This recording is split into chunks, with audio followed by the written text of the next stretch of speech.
गुरुर्ब्रह्मा गुरुर्विष्णुः गुरुर्देवो महेश्वरः गुरुरेव परं ब्रह्म तस्मै श्री गुरवे नमः। वसुदेवसुतं देवं कंसचाणूरमर्दनं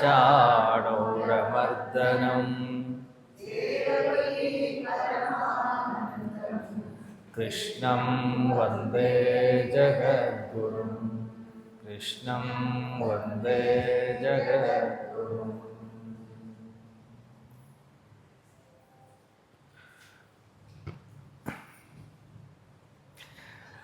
आञ्जनेय स्वामी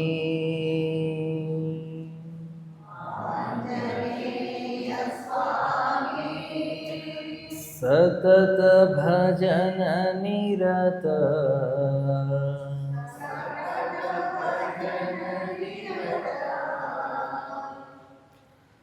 आत्मा राम मुने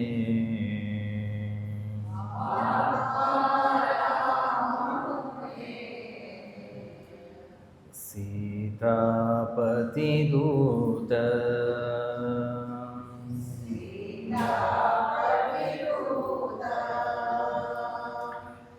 सागर तरण रिपुदल हरण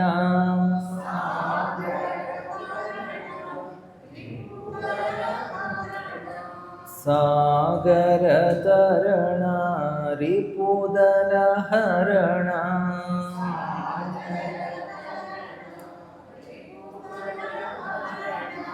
सज्जन भरण नमो नमो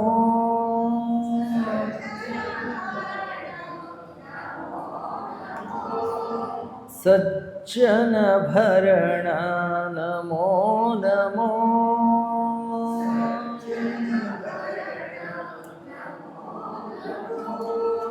वानर प्रवर वज्र शरीर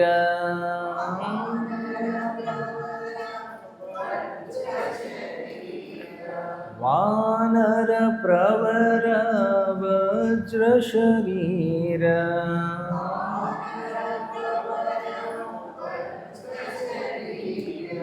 पवन कुमार नमो नमो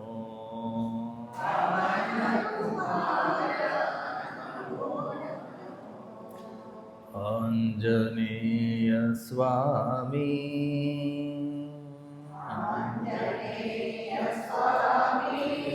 सतत भजन निरत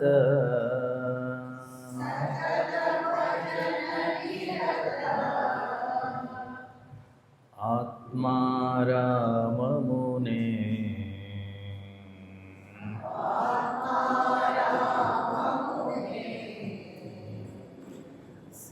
सीतापति दूत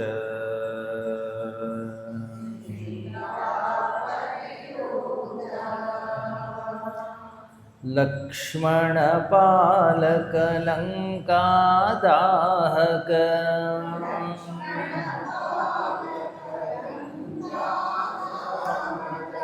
जानकी शोधक नमो नमो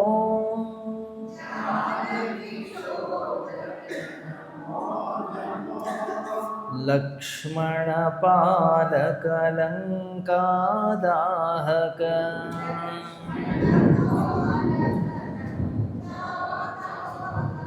जानकी शोधक नमो नमो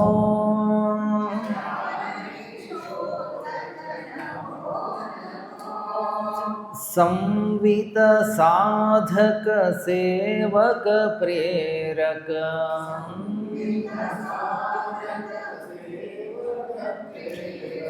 संवित साधक सेवक प्रेरक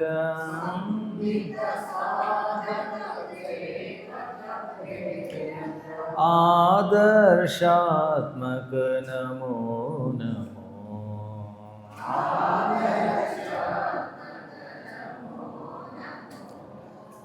ಆಂಜನೇಯ ಸ್ವಾಮಿ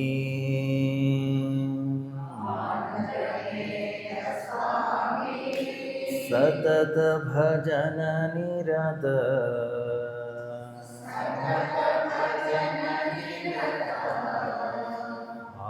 ಆತ್ಮಾರಾಮ ಮುನೆ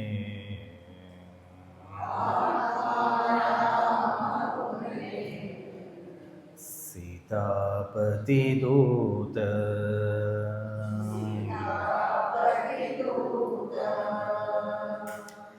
ಕಪಿಗಣ ಸೇವಿತ ತರುಣಾರಾಧಿತ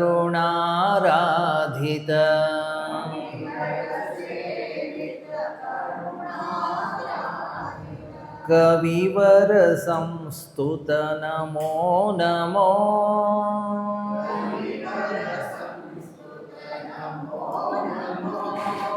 ಕಪಿಗಣ ಸೇವಿತ ತರುಣಾರಾಧಿತ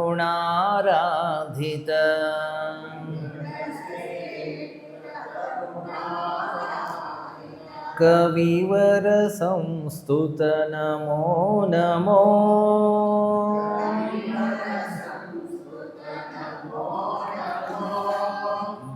ಬುದ್ಧಿಮತಾಂ ವರ ಸಿದ್ಧಿವರಾಕರ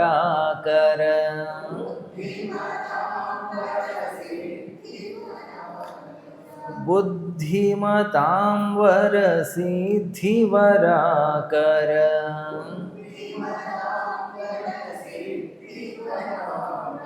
ಸಂವಿತ ಸುಂದರ ನಮೋ ನಮೋ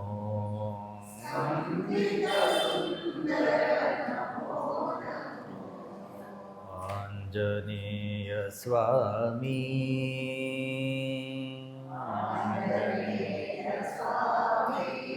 ಸತತ ಭಜನ ನಿರತ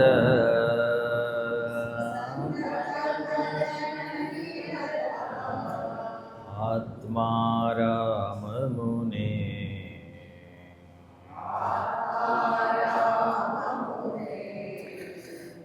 ಸೀತಾಪತಿ ದೂತ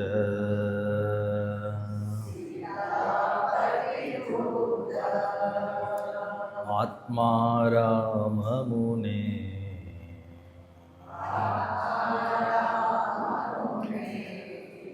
ಸೀತಾಪತಿ ದೂತ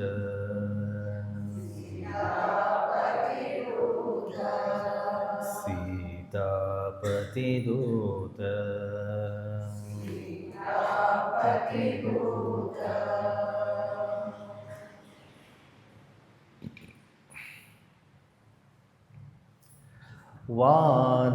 ವಾನರವೀರ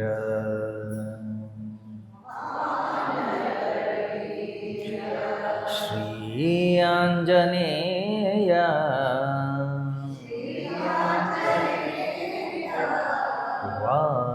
ವಾನರವೀರ ಶ್ರೀ ಆಂಜನೇಯ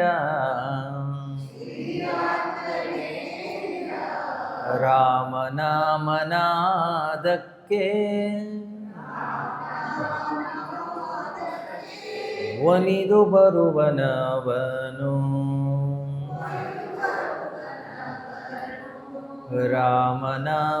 ರಾಮನಾಮನಾದಕ್ಕೆ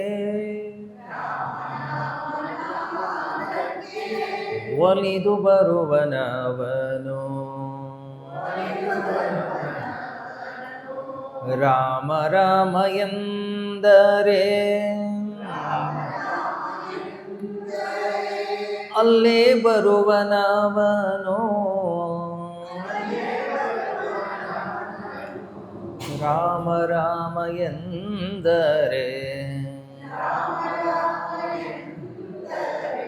ಕರವ ಮುಗಿವನವನು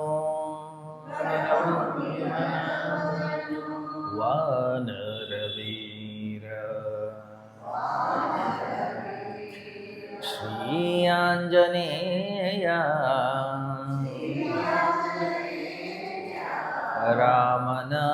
ರಾಮನಾಮನಾದಕ್ಕೆ ಒಲಿದು ಬರುವನವನು ಆನಂದ ಬಾಷ್ಪವ ಸುರಿಸಿ ನಲಿದು ಬರುವನೋ ಆನಂದ ಬಾಷ್ಪವ ಸುರಿಸಿ ನಲಿದು ಬರುವನೋ ರಾಮನಾಮ ಎಂಬ ಮಧುವ ಹೀರುತ ಬರುವನೋ ರಾಮ ರಾಮ ರಾಮ ಎಂದು ಸದಾ ಜಪಿಸಿ ಬರುವನೋ ರಾಮ ರಾಮ ರಾಮ ಎಂದು ಸದಾ ಜಪಿಸಿ ಬರುವನು ರಾಮ ರಾಮ ಎಂದ ಬರನು ಪ್ರೇಮದಿ ಕಾಯುವನೋ ರಾಮ ರಾಮ ಎಂದವರನು ಪ್ರೇಮದಿ ಕಾಯುವನು ವಾನರವೀರ ಶ್ರೀ ಆಂಜನೇಯ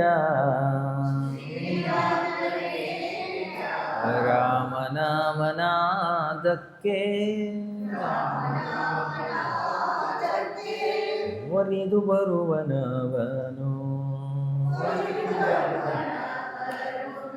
ರಾಮ ಬಂಟ ಹನುಮಂತ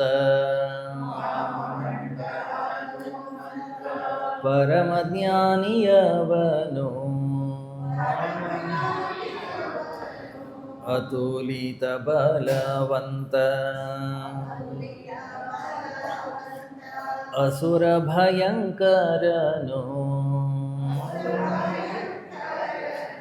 ರಾಮ ಬಂಟ ಹನುಮಂತ ಪರಮ ಜ್ಞಾನಿಯವನು ಅತುಲಿತ ಬಲವಂತ ಅಸುರ ಭಯಂಕರನು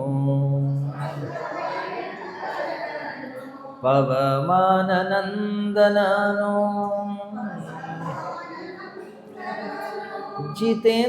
ಜಿತೇಂದ್ರಿಯನವನು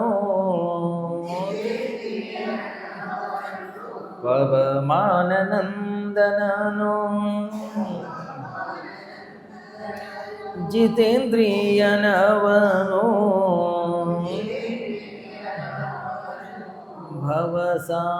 ಭವಸಾಗರವನು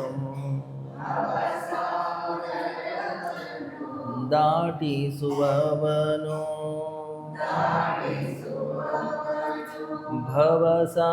ಭವಸಾಗರವನು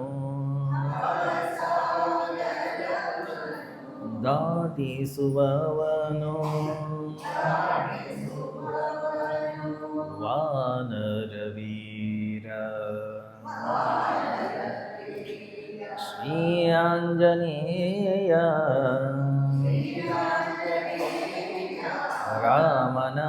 ರಾಮನಾಮನಾದಕ್ಕೆ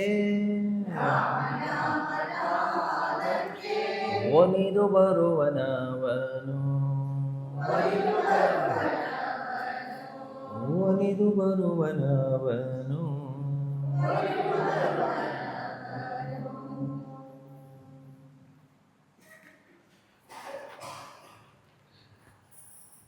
ಓಂ ಯಂ ಬ್ರಹ್ಮಾ ವರುಣೇಂದ್ರರುದ್ರಮರುತಃ ಸ್ತುನ್ವಂತಿ ದಿವ್ಯೈಸ್ತವೈಃ ದೇವೈಃ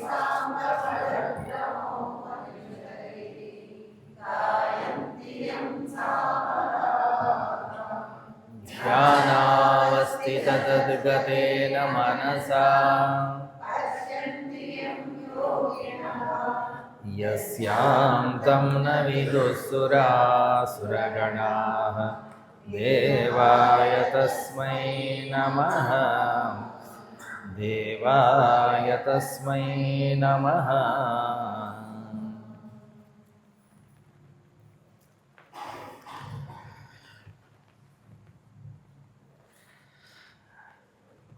ಕ್ಷಮೆ ದೋಷಿಗಳಲ್ಲಿ ಕೆಚ್ಚದೆ ವಿಧಿಯ ಬಿರುವಿನಲ್ಲಿ ಸಮತೆ ನಿರ್ಮತ್ಸರತೆ ಸೋಲ್ಗೆಲವುಗಳಲ್ಲಿ ಶಮವನೀಂ ಗಳಿಸಲಿ ನಾಲ್ಕು ತಪಗಳೇ ಸಾಕು ಭ್ರಮೆಯೋ ಮಿಕ್ಕೆಲ್ಲ ತಪ ಮಂಕುತಿಮ್ಮ.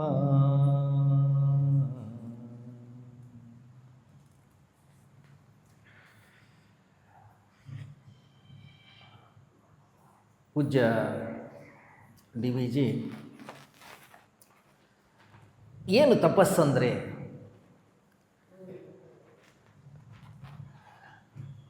ಏನನ್ನು ಮಾಡಿದರೆ ಒಬ್ಬ ಸಾಧಕನ ಜೀವನದಲ್ಲಿ ಸಿದ್ಧಿಯನ್ನು ಗಳಿಸ್ಲಿಕ್ಕೆ ಸಾಧ್ಯ.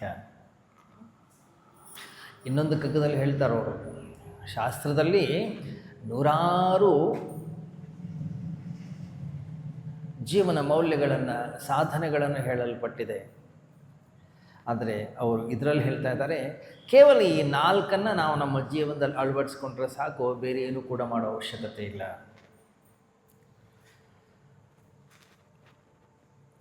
ಯಾವುದದು?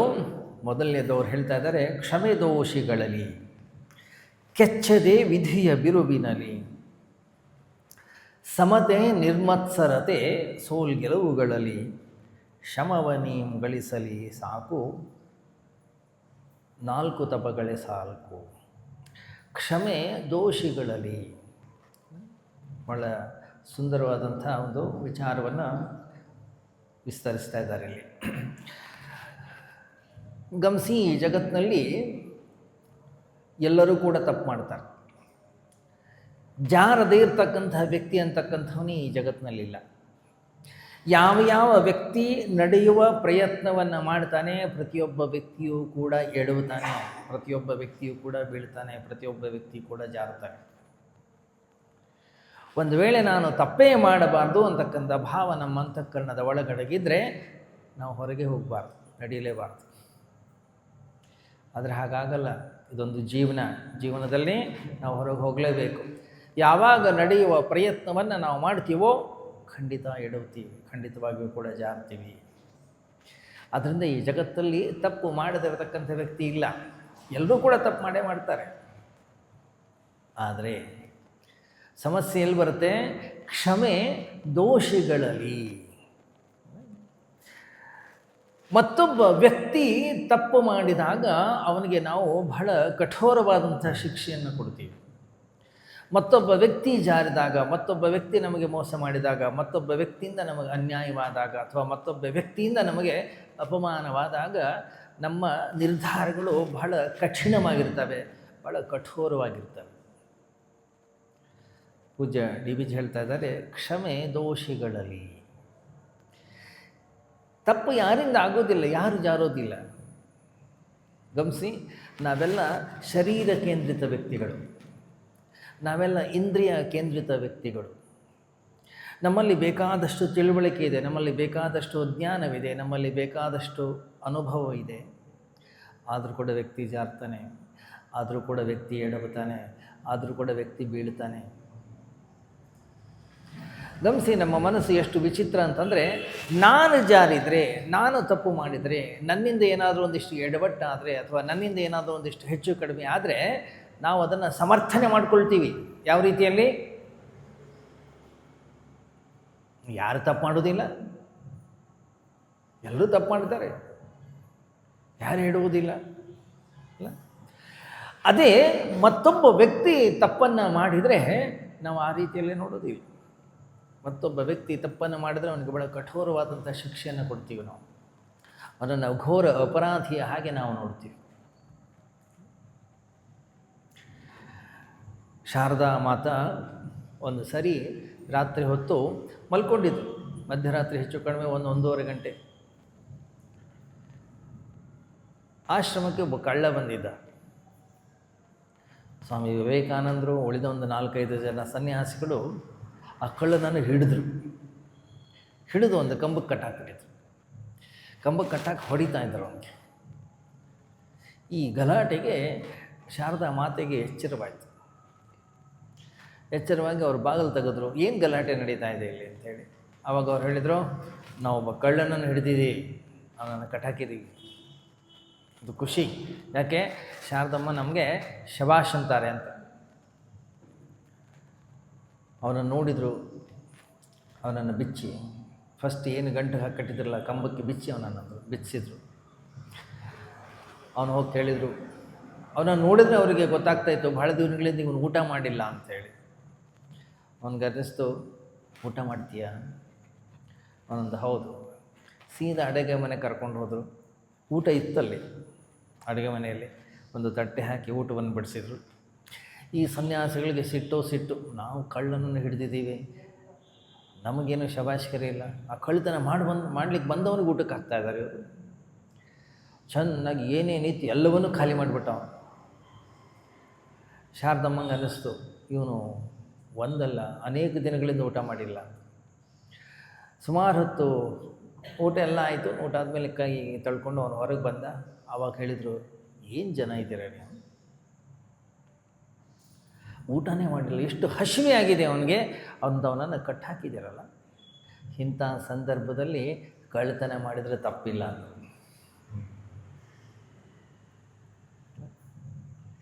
ಕಳ್ಳತನ ಮಾಡೋದೆಲ್ಲವೂ ತಪ್ಪೇ ಅಂತ ನಾವು ನಿರ್ಧಾರ ಮಾಡಿದರೆ, ಶಾರದಮ್ಮ ಹೇಳಿದರು, ಇಲ್ಲ, ಇಂಥ ಸಂದರ್ಭದಲ್ಲಿ ಕಳ್ಳತನ ಮಾಡಿದರೂ ತಪ್ಪಿಲ್ಲ. ಯಾಕೆಂದರೆ ಅವನು ಸತ್ತೋಗ್ತಾನೆ. ಇಂಥ ಸಮಯದಲ್ಲಿ ಕಳ್ಳತನ ಆದರೂ ಮಾಡಿ ಬದುಕಬೇಕು. ಕ್ಷಮೆ ದೋಷಿಗಳಲ್ಲಿ ಯಾರು ಎಡ್ಬೋದಿಲ್ಲ, ಯಾರು ಜಾರೋದಿಲ್ಲ ಈ ಜಗತ್ತಿನಲ್ಲಿ.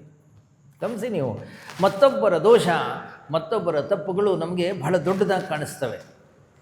ಆದ್ದರಿಂದ ಅವರಿಗೆ ನಾವು ಶಿಕ್ಷೆಯನ್ನು ಕೊಡಲಿಕ್ಕೆ ಬಹಳ ಆತುರರಾಗಿರ್ತೀವಿ. ಎಲ್ಲಿ ತನಕ ವ್ಯಕ್ತಿ ತನ್ನ ದೋಷವನ್ನು ತಾನು ನೋಡಿಕೊಳ್ಳೋದಿಲ್ಲ, ಅಲ್ಲಿ ತನಕ ಮತ್ತೊಬ್ಬರ ದೋಷದ ಪ್ರತಿ ನಾವು ಬಹಳ ಕಠೋರವಾಗಿರ್ತೀವಿ.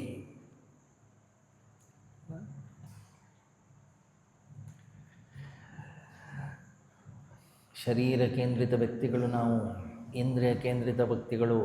ಎಷ್ಟು ಬೇಡ ಅಂದರೂ ಕೂಡ ನಾವು ವಿಷಯಗಳ ದಾಸರು. ಯಾವಾಗ ನಮ್ಮ ಮನಸ್ಸು ಜಾರತೆ ಗೊತ್ತಿಲ್ಲ, ಯಾವಾಗ ನಮ್ಮ ಶರೀರ ಜಾರತೆ ಗೊತ್ತಿಲ್ಲ. ನಮಗೆ ಗೊತ್ತಿರುತ್ತೆ ಏನು ಮಾಡಬೇಕು, ಏನು ಮಾಡಬಾರ್ದು ಅಂತ ಹೇಳಿ. ಏನು ತಿಂದರೆ ಏನಾಗುತ್ತೆ ನಮಗೆ ಗೊತ್ತಿದೆ, ಏನು ಮಾತಾಡಿದ್ರೆ ಏನು ಪರಿಣಾಮ ಆಗುತ್ತೆ ನಮಗೆ ಗೊತ್ತಿರುತ್ತೆ. ಆದರೂ ಕೂಡ ನಾವು ಮಾಡಬಾರ್ದನ್ನೇ ಮಾಡ್ತೀವಿ. ಯಾಕೆ? ದಾಸರೋ ನಾವೆಲ್ಲ ಶುನಕನಂದದಿ ಜಗದ ವಾಸನೆಗಳೆಳೆತಕ್ಕೆ ದಿಕ್ಕು ದಿಕ್ಕಿನಲಿ. ವಿಷಯಗಳ ದಾಸರಾಗಿದೆಯೋ ನಾವು, ಶರೀರದ ದಾಸರಾಗಿದ್ದೇವೆ. ಒಮ್ಮೆ ಅಂತಃಕರಣವನ್ನು ಕಾಮ ಅನ್ನುವುದು ಬಂದು ಆವರಿಸ್ತೋ, ಅದನ್ನು ಮೆಟ್ಟಿ ನಿಲ್ಲಲಿಕ್ಕೆ ನಮ್ಮ ಕೈನಲ್ಲಿ ಆಗೋದಿಲ್ಲ.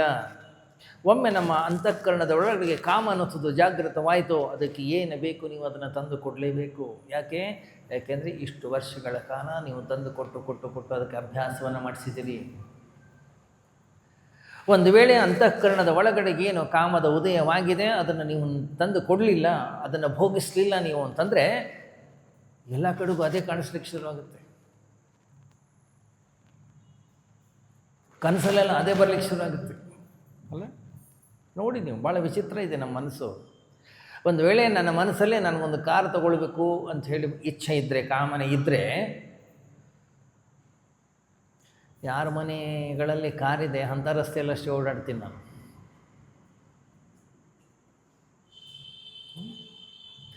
ಅಷ್ಟು ಮಾತ್ರ ಅಲ್ಲ, ಕಾರಲ್ಲಿ ಓಡಾಡೋರು ಅಷ್ಟೇ ಕಾಣಿಸ್ತಾರೆ, ನಡ್ಕೊಂಡು ಓಡಾಡೋರು, ಟೂ ವೀಲರ್ ಓಡಾಡೋರು ನಮ್ಗೆ ಗೋಚರವೇ ಆಗೋದಿಲ್ಲ, ಕಾಣಿಸೋದೇ ಇಲ್ಲ. ಯಾಕೆ? ನಮ್ಮ ಮನಸ್ಸಿಗೆ ಏನು ಬೇಕು ಅದನ್ನು ಮಾತ್ರ ಹುಡುಕ್ತೀವಿ. ಗಮನಿಸಿ ನೀವು, ಮಾರ್ಕೆಟ್ಗೆ ಹೋಗ್ತೀವಿ, ಮಾರ್ಕೆಟ್ಗೆ ಹೋದಾಗ ಬೇಕಾದಷ್ಟು ಅಂಗಡಿಗಳಿವೆ. ಅಲ್ಲಿ ಜ್ಯುವೆಲರಿ ಶಾಪ್ ಇದೆ, ಅಲ್ಲಿ ಸ್ವೀಟ್ ಮಾರ್ಟ್ ಇದೆ, ಅಲ್ಲಿ ಹೋಟೆಲ್ ಇದೆ, ಅಲ್ಲಿ ದಿನಸಿ ಅಂಗಡಿ ಇದೆ, ಏನೇನೆಲ್ಲ ಅಂಗಡಿಗಳಿವೆ.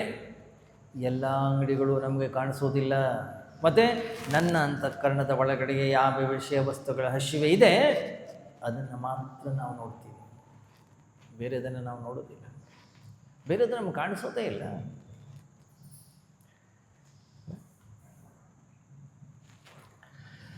ಆನೆಗಾರ್ ಇರುವೆಗಾರ್ ಕಾಗೆಗಾರ್ ಕಪ್ಪೆಗಾರ್ ಕಾಣಿಸುವರನ್ನವನು ಹಸಿವವರ ಗುರು. ವ್ಯಕ್ತಿಯ ಅಂತಃಕರಣದ ಒಳಗಡೆಗೆ ಯಾವ ವಿಷಯದ ಹಸಿವೆ ಇದೆ ಆ ವಸ್ತುಗಳೇ ಅವನಿಗೆ ಕಾಣಿಸ್ತವೆ, ಆ ವಸ್ತುಗಳೇ ಅವನಿಗೆ ಗೋಚರವಾಗ್ತವೆ. ನಿಮ್ಮ ಮನೆಯಲ್ಲಿ ಎಲ್ಲಾದರೂ ನೀವು ಸಿಹಿಯನ್ನು ಚೆಲ್ಲಿದರೆ ನೀವು ಇರುವೆಗಳಿಗೆ ಇನ್ವಿಟೇಷನ್ ಕೊಡೋದಿಲ್ಲ, ಮತ್ತು ಅವು ಹುಡ್ಕೊಂಡು ಬರ್ತವೆ. ಅವುಗಳು ಬಂದ ಮೇಲೆ ನಿಮಗೆ ಗೊತ್ತಾಗುತ್ತೆ ನಾನು ಎಲ್ಲೋ ಚೆಲ್ಲಿದ್ದೀನಿ ತಿಂತಕ್ಕಂಥ ವಸ್ತುವನ್ನು ಅಂತೇಳಿ. ಹೆಂಗೆ ಗೊತ್ತಾಯ್ತು ಅದಕ್ಕೆ? ಹಸಿವವರ ಗುರುವು. ಯಾವ ವ್ಯಕ್ತಿಯ ಅಂತಃಕರಣದ ಒಳಗಡೆಗೆ ಯಾವ ವಿಷಯದ ಹಸಿವೆ ಇದೆ ಅವನು ಅದನ್ನೇ ಹುಡುಕ್ತಾ ಇರ್ತಾನೆ, ಅದನ್ನೇ ಅರಿಸ್ತಾ ಇರ್ತಾನೆ. ಒಂದು ವೇಳೆ ನೀವು ಕೊಡಲಿಲ್ಲ ಹಾಗಾದರೆ ಶರೀರವೂ ಕೂಡ ತಪ್ಪಿಸ್ತದೆ, ಮನಸ್ಸು ಕೂಡ ತಪ್ಪಿಸ್ತದೆ, ಇಂದ್ರಿಯಗಳು ಕೂಡ ತಪ್ಪಿಸ್ತವೆ.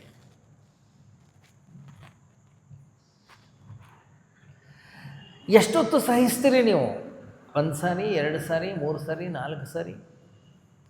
ಕೂತ್ರೆ ನಿಂತರೆ ಎದ್ದರೆ ಕೇವಲ ಅದೇ ವಿಚಾರ, ಅದೇ ಚಿಂತನೆ ಯಾವಾಗ ವ್ಯಕ್ತಿ ಅಂತಃಕರಣದ ಒಳಗಡೆ ಬರುತ್ತೋ ಅವನು ಕೂಡ ಮನುಷ್ಯ. ಅವನು ಹೋಗಿ ತಿಂದು ಬಿಡ್ತಾನೆ, ಅವನು ಏನು ಮಾಡಬಾರ್ದು ಅದನ್ನು ಮಾಡಿಬಿಡ್ತಾನೆ, ಏನು ಕೇಳಬಾರ್ದು ಅದನ್ನು ಕೇಳಿಬಿಡ್ತಾನೆ.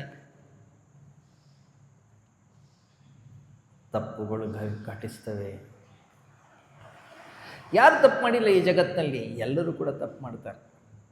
ಆದ್ದರಿಂದ ಮತ್ತೊಬ್ಬ ವ್ಯಕ್ತಿಯ ತಪ್ಪನ್ನೇ ನಾವು ನೋಡ್ತಾ ಕೂತ್ಕೊಂಡ್ರೆ ನಾವು ಬಹಳ ಕಠಿಣವಾಗ್ತೇವೆ. ಎಷ್ಟೋ ಬಾರಿ ಈ ನಾವು ಹೊರಗಡೆ ಜಗತ್ತಿನಲ್ಲಿ ಏನೇನೋ ತಪ್ಪು ಮಾಡಿದರೆ ಪೊಲೀಸ್ ಕಂಪ್ಲೇಂಟ್ ಕೊಡ್ತೀವಿ, ಕೋರ್ಟಿಗೆ ಹೋಗ್ತೀವಿ, ಜಡ್ಜ್ಮೆಂಟ್ ಕೊಡ್ತಾರೆ, ಎಲ್ಲ ಏನೇನೆಲ್ಲ ಘಟನೆಗಳು ನಾವು ನೋಡ್ತೀವಲ್ಲ ಹೊರಗಡೆ ಜಗತ್ತಿನಲ್ಲಿ. ಅದು ಸರಿಯೋ ತಪ್ಪೋ ನಿರ್ಧಾರ ನಮ್ಮದಲ್ಲ, ಅವರೇ ನಿರ್ಧಾರ ಮಾಡ್ತಾರೆ. ಆದರೆ ಯಾವ ವ್ಯಕ್ತಿ ಯಾವತ್ತೂ ಕಳ್ಳತನವನ್ನೇ ಮಾಡಿಲ್ವೋ ಅಂಥ ವ್ಯಕ್ತಿ ಕಳ್ಳತನ ಮಾಡಿದ ವ್ಯಕ್ತಿಗೆ ಶಿಕ್ಷೆಯನ್ನು ಕೊಡ್ತಾನೆ. ಆ ಶಿಕ್ಷೆ ಬಹಳ ಕಠೋರವಾಗಿರುತ್ತೆ. ಯಾಕಂದರೆ ಕಳ್ಳತನ ಯಾವ ಸಂದರ್ಭದಲ್ಲಿ ಮಾಡ್ತಾನೆ ವ್ಯಕ್ತಿ ಅನ್ನೋಂಥದ್ದು ಅವನಿಗೆ ಗೊತ್ತಿಲ್ಲ. ಮುಂದೆ ಪೂಜ್ಯ ಡಿ ವಿಜಿನೇ ಒಂದು ಕಡೆ ಹೇಳ್ತಾರೆ, ಪಾಪಿ ಅವನಿವನೆನುತ್ತ ಗಳಹದಿರು ಅವನೆಷ್ಟು ಸಹಿಸಿದನೋ ದಹಿಸಿದನೋ. ಅಲ್ಲ, ಒಬ್ಬ ವ್ಯಕ್ತಿ ಒಂದು ಪಾಪವನ್ನು ಮಾಡಬೇಕಾದ್ರೆ ಅವನ ಅಂತಃಕರಣದ ಒಳಗಡೆಗೆ ಎಷ್ಟು ದಹನವಾಗಿತ್ತೋ, ಎಷ್ಟು ಉರಿತಾ ಇತ್ತೋ, ಎಷ್ಟು ಅವನ ಕಾಮ ಅವನನ್ನು ಪ್ರಜ್ವಲಿಸ್ತಾ ಇತ್ತೋ ಗೊತ್ತಿಲ್ಲ. ತಡ್ಕೊಳ್ಳಿಕ್ಕಾಗದೆ ಕೊನೆಗೆ ಆ ಕೆಲಸವನ್ನು ಅವನು ಮಾಡ್ತಾನೆ. ಅದರಿಂದ ಅವನು ಕಳ್ಳತನವನ್ನೇ ಮಾಡಲಿ, ಅವನು ಮೋಸವನ್ನೇ ಮಾಡಲಿ, ಅವನು ವಂಚನೆಯನ್ನೇ ಮಾಡಲಿ, ಅವನ ಅಂತಃಕರಣದ ಒಳಗಡೆಗೆ ಬೇಕು ಅಂತ ಮಾಡೋದಿಲ್ಲ. ಮತ್ತು ಅವನ ಅಂತಃಕರಣದ ಒಳಗಡೆ ಇರ್ತಕ್ಕಂತಹ ಅದೊಂದು ಕಾಮ ವಾಸನೆ ಎಷ್ಟು ಪ್ರಬಲವಾಗಿರುತ್ತೆ ಅಂತಂದರೆ ಎಷ್ಟು ಬೇಡ ಅಂದರೂ ಕೂಡ ಅದು ಅವನ ಮೂಲಕ ಮಾಡಿಸ್ತದೆ.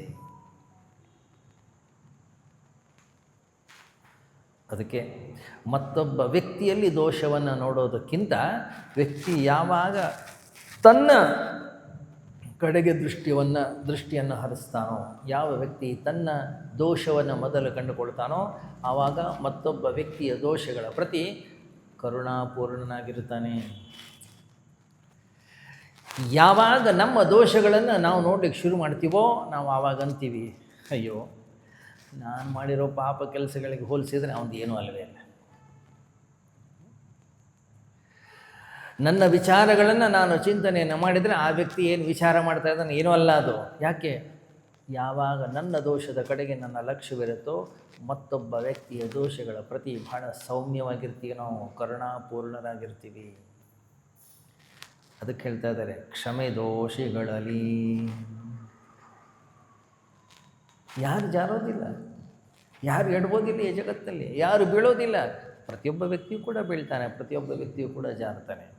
ಗಮನಿಸಿ, ಒಬ್ಬ ವ್ಯಕ್ತಿಯನ್ನು ತಪ್ಪನ್ನು ನಾನು ಕ್ಷಮಿಸಿದರೆ ಆ ವ್ಯಕ್ತಿ ಉದ್ಧಾರ ಆಗ್ತಾನೆ ಅಲ್ಲ, ನನ್ನ ಅಂತಃಕರಣದ ಒಳಗಡೆಗೆ ಒಂದಿಷ್ಟು ಬದಲಾವಣೆ ಘಟಿಸ್ತದೆ. ಯಾಕಂತಂದರೆ ಸಾಧನೆ ಅಂತಂದರೆ ಮತ್ತೊಬ್ಬ ವ್ಯಕ್ತಿಯ ಉದ್ಧಾರ ಅಲ್ಲವೇ ಅಲ್ಲ, ಮತ್ತೊಬ್ಬ ವ್ಯಕ್ತಿಯ ಬದಲಾವಣೆ ಅಲ್ಲವೇ ಅಲ್ಲ, ಜಗತ್ತಿನ ಅಥವಾ ಹೊರಗಡೆಯ ಬದಲಾವಣೆ ಅಲ್ಲ. ಸಾಧನೆ ನನ್ನ ವೈಯಕ್ತಿಕ ಬದಲಾವಣೆ. ಯಾವಾಗ ಒಬ್ಬ ವ್ಯಕ್ತಿಯನ್ನು ಕ್ಷಮಿಸುವ ಸಾಮರ್ಥ್ಯವನ್ನು ನಾನು ಬೆಳೆಸಿಕೊಳ್ತೀನೋ ನನ್ನ ಅಂತಃಕರಣದ ಒಳಗಡೆಗೆ ಒಂದು ಸಾತ್ವಿಕ ಶಕ್ತಿಯ ಉತ್ಪಾತವಾಗುತ್ತೆ, ಬೆಳೆಯುತ್ತೆ, ಹೊಸದಾಗಿ ಹುಟ್ಟುತ್ತದೆ. ನನ್ನ ದೃಷ್ಟಿಕೋನ ಅನ್ನೋಂಥದ್ದು ಬದಲಾಗುತ್ತದೆ. ಆದ್ದರಿಂದ ಆಧ್ಯಾತ್ಮಿಕ ಈ ಸಾಧನೆಯಲ್ಲಿ ಅತ್ಯಂತ ಉತ್ಕೃಷ್ಟವಾಗಿರ್ತಕ್ಕಂತಹ ಒಂದು ಸಾಧನೆ ಏನಂತಂದರೆ ಕ್ಷಮೆ ದೋಷಿಗಳಲ್ಲಿ. ಯಾರು ತಪ್ಪು ಮಾಡ್ತಾರೆ ಅವರಿಗೆ ಬೇಕಾದಂತಹ ಶಿಕ್ಷೆಯನ್ನು ಕೊಡಬಹುದು ನಾವು, ಆದರೂ ಕೂಡ ಅವರಲ್ಲಿ ಕ್ಷಮಿಸುವಂತಹ ಒಂದು ಗುಣವನ್ನು ನಾನು ಬೆಳೆಸಿಕೊಳ್ತೀನೋ ನಾನು ದೊಡ್ಡವನಾಗುತ್ತೇನೆ. ಗಮನಿಸಿ ನೀವು, ಈ ಜಗತ್ತು ಎಷ್ಟು ವಿಚಿತ್ರವಾಗಿದೆ ಅಂತಂದರೆ, ಯಾವ ವ್ಯಕ್ತಿ ತಪ್ಪನ್ನು ಮಾಡ್ತಾನೆ, ಸಾಮಾನ್ಯವಾಗಿ ಹೇಗಿದೆ ಅಂದರೆ ಇದು ಯಾರು ತಪ್ಪು ಮಾಡ್ತಾರೆ ಎಲ್ಲರೂ ತಪ್ಪಿತಸ್ಥರಲ್ಲ, ಯಾರು ತಪ್ಪು ಮಾಡಿ ಸಿಕ್ಕಾಕೊಳ್ತಾರೆ ಅವರು ಮಾತ್ರ ತಪ್ಪಿತಸ್ಥರು. ಅದರಿಂದ ಕಳ್ಳತನ ಮಾಡೋರು ಎಲ್ಲರೂ ಕಳ್ಳರಾಗೋದಿಲ್ಲ, ಯಾರು ಸಿಕ್ಕಾಕೊಳ್ತಾರೆ ಅವರು ಮಾತ್ರ ಕಳ್ಳರು. ನಮ್ಮ ಹೊರಗಡೆ ಸಮಾಜದ ಕಾನೂನುಗಳು ಹೌದು.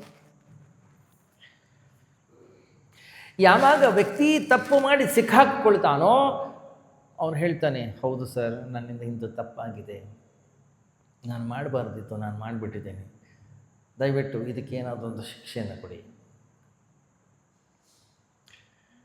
ತಪ್ಪು ಮಾಡಿದ ಪ್ರತಿಯೊಬ್ಬ ವ್ಯಕ್ತಿಯೂ ಕೂಡ ತನ್ನ ಅಂತಃಕರಣದ ಆಳದಿಂದ ಶಿಕ್ಷೆಯನ್ನು ಬಯಸ್ತಾನೆ. ಒಂದು ವೇಳೆ ಅವನಿಗೆ ಸರಿಯಾದ ಶಿಕ್ಷೆಯನ್ನು ಅಥವಾ ನಿಮಗೇನು ಸರಿ ಅನಿಸುತ್ತೆ ಆ ಶಿಕ್ಷೆಯನ್ನು ನೀವು ಕೊಟ್ಟರೋ ಅಲ್ಲಿಗೆ ಅದು ಮುಗಿದೋಯ್ತು.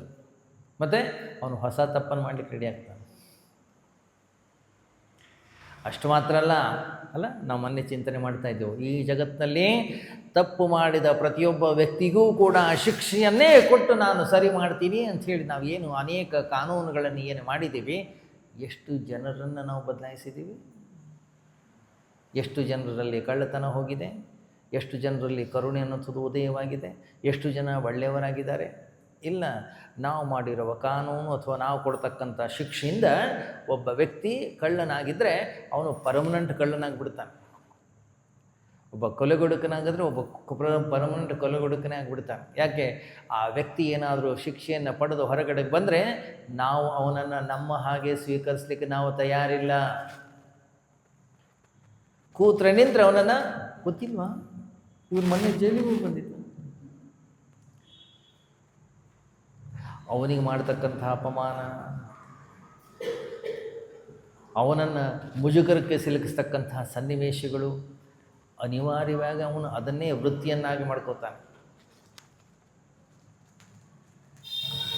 ಅದರಿಂದ ಈ ಜಗತ್ತಿನಲ್ಲಿ ಯಾರ್ಯಾರು ತಪ್ಪನ್ನು ಮಾಡ್ತಾರೆ ಅವರಿಗೆ ಕೇವಲ ಶಿಕ್ಷೆಯನ್ನು ಕೊಟ್ಟೆ ನಾನು ಸರಿ ಮಾಡ್ತೀನಿ ಅನ್ನೋಂಥದ್ದು ಒಂದು ದೊಡ್ಡ ಮೂರ್ಖತನ. ಯಾಕೆಂದರೆ ಬರೀ ಶಿಕ್ಷೆಯನ್ನು ಕೊಟ್ಟೆ ಸರಿ ಮಾಡೋ ಹಾಗಿದ್ದಿದ್ದರೆ ಕ್ಷಮಾಗುಣ ಅನ್ನೋಂಥದ್ದು ವ್ಯರ್ಥ ಆಗಿಬಿಡ್ತಾಯಿತ್ತು. ಕ್ಷಮಾಗುಣ ಸಾತ್ವಿಕತೆಯನ್ನು ಉಂಟು ಮಾಡ್ತಕ್ಕಂಥ ಬಹಳ ದೊಡ್ಡ ಗುಣ ಅದು. ಆದ್ದರಿಂದ 4 ಅತ್ಯಂತ ಶ್ರೇಷ್ಠವಾಗಿರ್ತಕ್ಕಂತಹ ಜೀವನ ಮೌಲ್ಯಗಳಲ್ಲಿ ಅದಕ್ಕೆ ಪ್ರಥಮ ಸ್ಥಾನವನ್ನು ಕೊಟ್ಟಿದ್ದಾರೆ, ಕ್ಷಮೆ ದೋಷಿಗಳಲ್ಲಿ.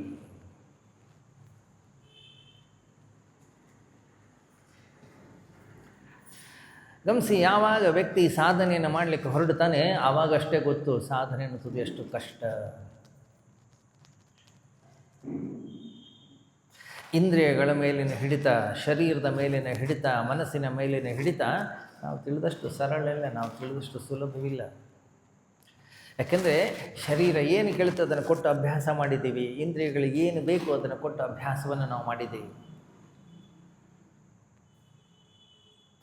ಒಮ್ಮಿಂದೊಮ್ಮೆಲೆ ಅದನ್ನು ನಾನು ಕಟ್ಟಿ ಹಾಕ್ತೀನಿ, ಒಮ್ಮಿಂದೊಮ್ಮೆಲೆ ಅದರ ಮೇಲೆ ನಾನು ಹಿಡಿತವನ್ನು ಸಾಧಿಸ್ತೀನಿ ಅಂದರೆ ಅವುಗಳು ಪ್ರತಿಭಟಿಸ್ತವೆ, ಅವುಗಳು ಗಲಾಟೆ ಮಾಡ್ತವೆ, ನಮಗೆ ಸಹಕಾರವನ್ನು ಕೊಡೋದಿಲ್ಲ. ಅವು ಪ್ರಯತ್ನ ಮಾಡಿ, ನೀವು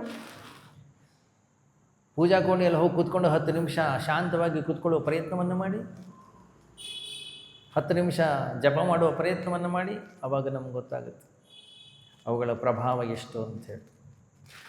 ಒಂದು ನಾಯಿಯನ್ನು ಕೂಡ ನೀವು ಹೊರಗಡೆಗೆ ಕರ್ಕೊಂಡು ಹೋಗ್ತೀನಿ ಅಂದರೆ ಖುಷಿಯಾಗುತ್ತೆ, ಒಂದು ಕಡೆಗೆ ಕಟ್ಟಿ ಹಾಕ್ತೀನಿ ಅಂದರೆ ಸಿಟ್ಟು ಬರ್ತದೆ, ಗಲಾಟೆ ಮಾಡುತ್ತೆ.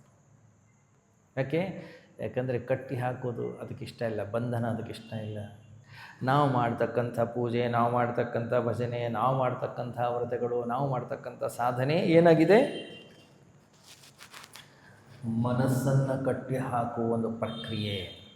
ಯಾವಾಗ ಮನಸ್ಸನ್ನೇ ಕಟ್ಟಿ ಹಾಕುವ ಪ್ರಕ್ರಿಯೆಯಲ್ಲಿ ನಾವು ನಮ್ಮನ್ನು ತೊಡಗಿಸಿಕೊಳ್ತೀವೋ ಮನಸ್ಸು ಪ್ರತಿಭಟಿಸ್ತದೆ, ಮನಸ್ಸು ಗಲಾಟೆ ಮಾಡುತ್ತೆ. ಯಾಕೆ? ಅದಕ್ಕೆ ಬಂಧನದಲ್ಲಿರಲಿಕ್ಕೆ ಇಷ್ಟ ಇಲ್ಲ, ಅದಕ್ಕೆ ಸ್ವಾತಂತ್ರ್ಯ ಬೇಕು. ನೀವು ಸುಮ್ಮನೆ ನಾನು ಊರು ಸುತ್ತೀನಿ, ಹೊರಗಡೆ ಮಾರ್ಕೆಟಿಗೆ ಹೋಗ್ತೀನಿ, ನಾನು ಇವತ್ತು ಹೋಟೆಲ್ಗೆ ಹೋಗಿ ತಿಂದು ಬರ್ತೀನಿ, ನಾನು ಎಲ್ಲೋ ಪ್ರೇಕ್ಷಣೀಯ ಸ್ಥಳಗಳಿಗೆ ಹೋಗ್ತೀನಿ, ಖುಷಿ ಆಗುತ್ತದೆ. ಇಲ್ಲ ಇವತ್ತೊಂದು ಸತ್ಸಂಗ ಇದೆ ಅಲ್ಲ ಹೋಗ್ತೀನಿ, ಇಲ್ಲ ಒಂದಿಷ್ಟು ಶ್ರವಣ ಮಾಡ್ತೀನಿ ನಾನು, ಇಲ್ಲ ನಾನೊಂದಿಷ್ಟು ಅಧ್ಯಯನವನ್ನು ಮಾಡ್ತೀನಿ, ಇಲ್ಲ ನಾನು ಒಂದು ಸ್ವಲ್ಪ ಹೊತ್ತು ವಿಷ್ಣು ಸಹಸ್ರನಾಮವನ್ನು ಹೇಳ್ತೀನಿ, ಮನಸ್ಸು ಸಹಕಾರ ಕೊಡೋದಿಲ್ಲ.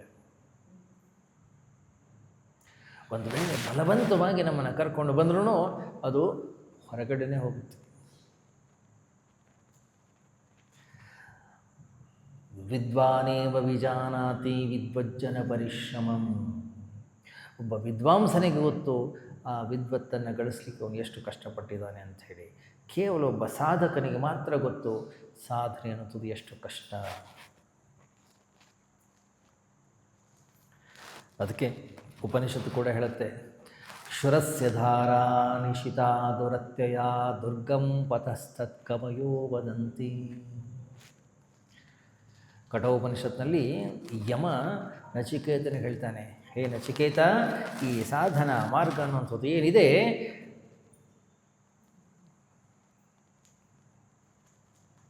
ಕತ್ತಿಯ ಅಲುಗಿನ ಮೇಲೆ ನಡೆದ ಹಾಗೆ. ಕ್ಷೌರಿಕನ ಕತ್ತಿಯ ಅಲುಗಿನ ಮೇಲೆ ನಡೆದ ಹಾಗೆ. ಜಾಸ್ತಿ ಭಾರ ಹಾಕೋಗಿಲ್ಲ, ಕಾಲು ಕಟ್ಟಾಗುತ್ತೆ. ಜಾಸ್ತಿ ಹೊತ್ತು ನಿಂತ್ಕೊಳ್ಳೋ ಹಾಗಿಲ್ಲ, ಯಾಕೆ?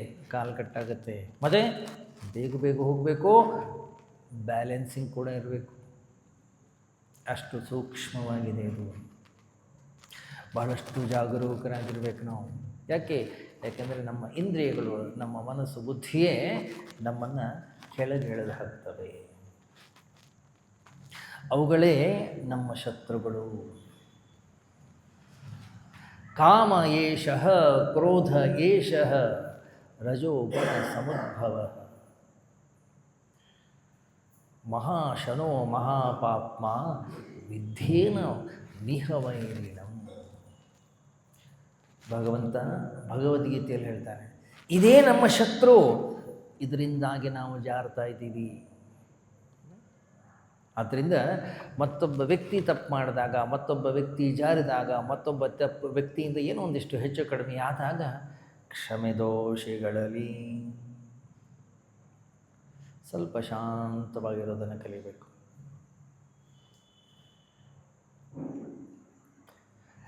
ಜೀವನದಲ್ಲಿ ಏನೇ ಘಟನೆಗಳು ಘಟಿಸಲಿ ತತ್ಕ್ಷಣವೇ ನಿರ್ಧಾರವನ್ನು ತೆಗೆದುಕೊಳ್ಳಬಾರದು. ಆವೇಗದಲ್ಲಿ, ಕೋಪದಲ್ಲಿ, ಅಥವಾ ಕಾಮದಲ್ಲಿ, ಅಥವಾ ಉದ್ವಿಗ್ನತೆಯಲ್ಲಿ ಆತುರದ ನಿರ್ಧಾರವನ್ನು ತೆಗೆದುಕೊಳ್ಬಾರ್ದು. ಮತ್ತು ಸ್ವಲ್ಪ ಶಾಂತವಾಗಿರೋದನ್ನು ಕಲಿಯಬೇಕು.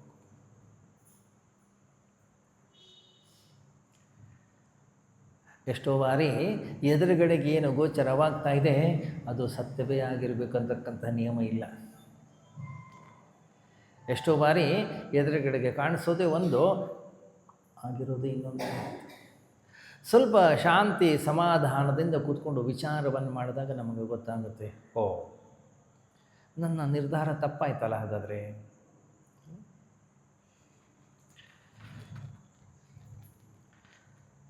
ಕ್ಷಮೆ ದೋಷಗಳಲ್ಲಿ. ಆದ್ದರಿಂದ ಜೀವನದ ಏನೇ ನಿರ್ಧಾರಗಳನ್ನು ತೆಗೆದುಕೊಳ್ಳೋಕ್ಕಿಂತ ಮೊದಲು ಬಹಳಷ್ಟು ಶಾಂತನಾಗಿರಬೇಕು. ಪ್ರಶಾಂತತೆಯಿಂದ ಕೂತ್ಕೊಂಡು ವಿಚಾರವನ್ನು ಮಾಡಬೇಕು. ನಾವೇನು ಮಾಡ್ತೀವಿ, ಯಾರೋ ಏನೋ ಹೇಳಿದರು ನಿರ್ಧಾರ ತೆಗೆದುಕೊಂಡು ಬಿಡ್ತೀವಿ, ಇನ್ನೇನೋ ಕೇಳಿಸ್ತು ನಿರ್ಧಾರ ತೆಗೆದುಕೊಂಡು ಬಿಡ್ತೀವಿ, ಮತ್ತೇನೋ ಓದಿದ್ವಿ ಜೀವನದಲ್ಲಿ ನಿರ್ಧಾರ ತೆಗೆದುಕೊಂಡು ಬಿಡ್ತೀವಿ. ಬಹಳ ವಿಚಿತ್ರ ಇದೆ ಇದು. ಸರಿಯಾದ ರೀತಿಯ ವಿವೇಕ, ಸರಿಯಾದ ರೀತಿಯ ಚಿಂತನೆ, ಸರಿಯಾದ ರೀತಿಯ ತಿಳುವಳಿಕೆ ನಮ್ಮ ಅಂತಃಕರಣಕ್ಕೆ ನಾವು ಕೊಡದೇ ಇದ್ದರೆ ಜೀವನ ಪೂರ್ತಿ ಬರೀ ಇಂಥ ತಪ್ಪು ನಿರ್ಧಾರಗಳನ್ನೇ ಮಾಡ್ತಾ ಹೋಗ್ತೀವಿ. ಪಂಚತಂತ್ರದ ಬಹಳ ಸುಂದರವಾದಂಥ ಒಂದು ಕಥೆ ಇದೆ, ಭಾಳ ಸುಂದರವಾಗಿದೆ. ನಾವು ತಿಳ್ಕೊಳ್ತೀವಿ ಪಂಚತಂತ್ರ ಅದು ಕೇವಲ ಸಣ್ಣ ಸಣ್ಣ ಮಕ್ಕಳಿಗೆ ಹೇಳಿರೋ ಕಥೆಗಳು ಅಂತೇಳಿ. ನಮ್ಮವ್ರದ್ದೇ ಕಥೆ, ನಮ್ಮದೇ ಕಥೆ ಅದು. ಒಬ್ಬ ಪಂಡಿತ ಒಂದು ಹಸುವಿನ ಕರುವನ್ನು ತೆಗೆದುಕೊಂಡು ಮನೆಗೆ ಹೋಗ್ತಾ ಇರ್ತಾನೆ. ಹಸುವಿನ ಕರು ಒಳ್ಳೆ ದಷ್ಟಪುಷ್ಟವಾಗಿ ತುಂಬ ಚೆನ್ನಾಗಿರುತ್ತೆ.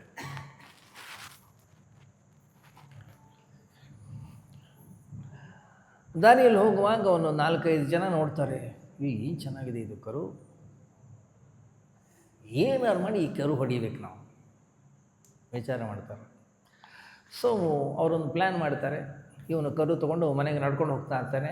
ದಾರಿಯಿಂದ ಎದುರುಗಡೆ ಒಬ್ಬ ವ್ಯಕ್ತಿ ಬರ್ತಾನೆ, ಬಂದು ಕೇಳ್ತಾನೆ, ಸರಿ ಕುರಿ ಎಷ್ಟಕ್ಕೆ ತೊಗೊಂಡ್ರೆ? ಇವನಿಗೆ ಸಿಟ್ಟು ಬರುತ್ತೆ, ಕುರಿ ಕರು ಇದು ಅಷ್ಟು ಗೊತ್ತಾಗಲ್ವಾ? ಏನು ಸರ್ ಕುರಿ ಅಷ್ಟು ಗೊತ್ತಾಗಲ್ವಾ ನಿಮಗೆ? ಕುರಿ ಅದು ಆದರೆ ದಷ್ಟಪುಷ್ಟವಾಗಿ ಚೆನ್ನಾಗಿದೆ.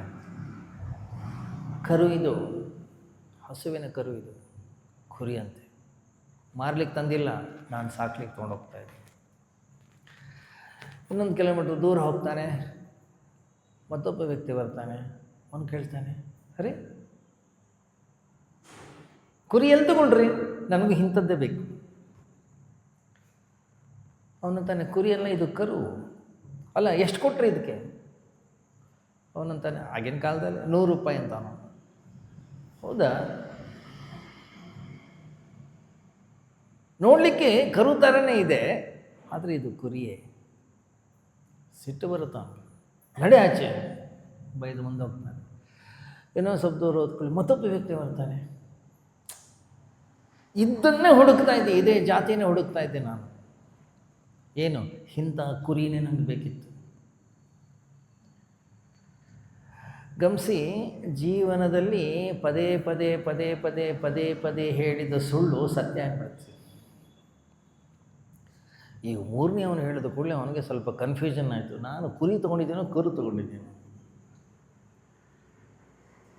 ಅವನಿಗೂ ಬೈದು ಕಳಿಸ್ತಾನೆ. ಇನ್ನೇನು ಅವ್ರ ಊರಿಗೆ ಹತ್ತಿರ ಬಂದಾಗ ಒಬ್ಬ ವ್ಯಕ್ತಿ ಹಣ ಕೌಂಟ್ ಮಾಡ್ಕೊಂಡು ಬರ್ತಾ ಇರ್ತಾನೆ. ಅವನಂತಾನೆ, ಇಂಥದ್ದೇ ಬೇಕಾಗಿದ್ದು ನನಗೆ, ಎಲ್ಲಿ ತೊಗೊಂಡ್ರಿ ಈ ಕುರಿನ? ಇವನಿಗೆ ಕನ್ಫ್ಯೂಷನ್ ಆಗಿಬಿಡುತ್ತೆ. ನಾನು ಏನಪ್ಪ ಗ್ರಹಚಾರ ಇದು, ನಾನು ಕುರಿ ತೊಗೊಂಡೋಗ್ತಾ ಇದ್ದೀನೋ ಕರು ತೊಗೊಂಡೋಗ್ತಾ ಇದ್ದೀನಿ? ಎಷ್ಟು ಕೊಟ್ರಿ? ಅವನಂತ 100 ರೂಪಾಯಿ ಕೊಟ್ಟಿದ್ದೀನಿ ನಾನು. ಕರು ಆದರೆ ಖಂಡಿತ 100 ರೂಪಾಯಿ ಕೊಡ್ಬೋದು, ಆದರೆ ಇದು ಕುರಿ. ಆ್ಯಕ್ಚುಲಿ ಕುರಿ ರೇಟ್ ಬರೀ 20 ರೂಪಾಯಿ ಇದೆ. ನೀವು ದಷ್ಟಪುಷ್ಟವಾಗಿರೋದ್ರೆ ಬೇಕಾದ್ರೆ ನಾನು 40 ರೂಪಾಯಿ ಕೊಡ್ತೀನಿ, ನೀವು ದಯವಿಟ್ಟು ಕೊಟ್ಬಿಡಿ ನನಗೆ. ಇವನು ವಿಚಾರ ಮಾಡ್ತಾನೆ, ನಾನು ಕುರಿ ತೊಗೊಂಡೋಗ್ತಾ ಇದ್ದೇನೋ ಕರು ಒಬ್ಬ ವ್ಯಕ್ತಿ ಸುಳ್ಳು ಹೇಳ್ಬೋದು, ಇಬ್ಬರು ಸುಳ್ಳು ಹೇಳ್ಬೋದು, 3 ಜನ ಸುಳ್ಳು ಹೇಳ್ಬೋದು, ಎಲ್ಲರಿಗೂ ಕುರಿನೇ ಕಾಣಿಸ್ತಾ ಇದೆ, ನಾನು ಒಬ್ಬನಿಗೆ ಕರು ಕಾಣಿಸ್ತಾ ಇದೆ. 60 ರೂಪಾಯಿ ವೇಸ್ಟ್ ಆದರೂ ಪರವಾಗಿಲ್ಲ ಅಂತ 40 ರೂಪಾಯಿಗೆ ಅದನ್ನು ಮಾರಿಬಿಟ್ಟು ಮನೆಗೆ ಹೋಗ್ಬಿಡ್ತಾನೆ.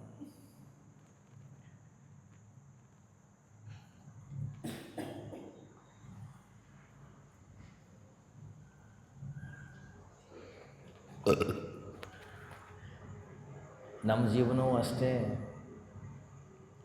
ಯಾರೋ ಏನೋ ಹೇಳ್ತಾರೆ, ಯಾರೋ ಏನೋ ನಿರ್ಧಾರಗಳನ್ನು ಕೊಡ್ತಾರೆ, ಯಾರೋ ಏನೋ ಅವರ ಅಭಿಪ್ರಾಯಗಳನ್ನು ವ್ಯಕ್ತಪಡಿಸ್ತಾರೆ. ಆ ಅಭಿಪ್ರಾಯಗಳು, ಅವರ ಸಲಹೆಗಳು, ಅವರ ಸೂಚನೆಗಳು ನಮ್ಮ ಜೀವನದ ಭವಿಷ್ಯವನ್ನು ನಿರ್ಧಾರ ಮಾಡ್ತವೆ. ನಿನಗೆಲ್ಲೋಗಿದೆ ಸ್ವಂತ ಬುದ್ಧಿ, ವಿವೇಕ ಎಲ್ಲ ಹೋಗಿದೆ? ಯಾಕೆ ವಿಚಾರವನ್ನು ಮಾಡ್ತಾ ಇಲ್ಲ? ವಿಚಾರವನ್ನು ಮಾಡಲಿಕ್ಕೆ ನಾವು ಹೋಗೋದಿಲ್ಲ. ಯಾಕೆ? ಮತ್ತೊಬ್ಬರ ಅಭಿಪ್ರಾಯಗಳು, ಮತ್ತೊಬ್ಬರ ಸಲಹೆ ಸೂಚನೆಗಳು ನಮಗೆ ಬಹಳ ಅಮೂಲ್ಯವಾಗಿರ್ತದೆ. ಯಾಕೆ? ಭಗವಂತ ನಿನಗೆ ವಿವೇಕವನ್ನು ಕೊಟ್ಟಿಲ್ವಾ? ವಿಚಾರ ಮಾಡುವ ಶಕ್ತಿಯನ್ನು ಕೊಟ್ಟಿಲ್ವಾ? ಏನು ಸರಿ ಏನು ತಪ್ಪು ಯಾಕೆ ಚಿಂತನೆ ಮಾಡ್ತಾ ಇಲ್ಲ? ಚಿಂತನೆಯನ್ನು ಮಾಡೋದಿಲ್ಲ ನಾವು.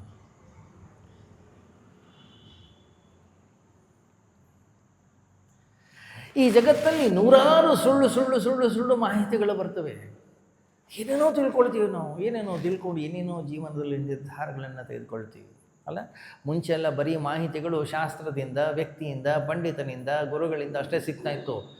ಇವಾಗ ನಮ್ಮದು ವಾಟ್ಸ್ಯಾಪ್ ಯೂನಿವರ್ಸಿಟಿ ಇದೆ. ಎಂಥ ಆಶ್ಚರ್ಯ ನೋಡಿ. ಎದುರುಗಡೆಗೆ ಒಬ್ಬ ವೈದ್ಯ ಇದ್ದಾನೆ, ಒಬ್ಬ ಡಾಕ್ಟರ್ ಇದ್ದಾನೆ. ಅವನು ಹೇಳ್ತಾ ಇದ್ದಾನೆ, ನಿಮ್ಗೆ ಇಂಥ ಕಾಯಿಲೆ ಇದೆ, ಇಂಥ ಆಹಾರವನ್ನು ನೀವು ತೆಗೆದುಕೊಳ್ಬಾರ್ದು, ಇಂಥದ್ದನ್ನಷ್ಟೇ ನೀವು ತೊಗೊಳ್ಬೇಕು ಅಂತೇಳಿ ಅವನು ಒತ್ತಿ ಒತ್ತಿ ಹೇಳ್ತಾ ಇದ್ದಾನೆ.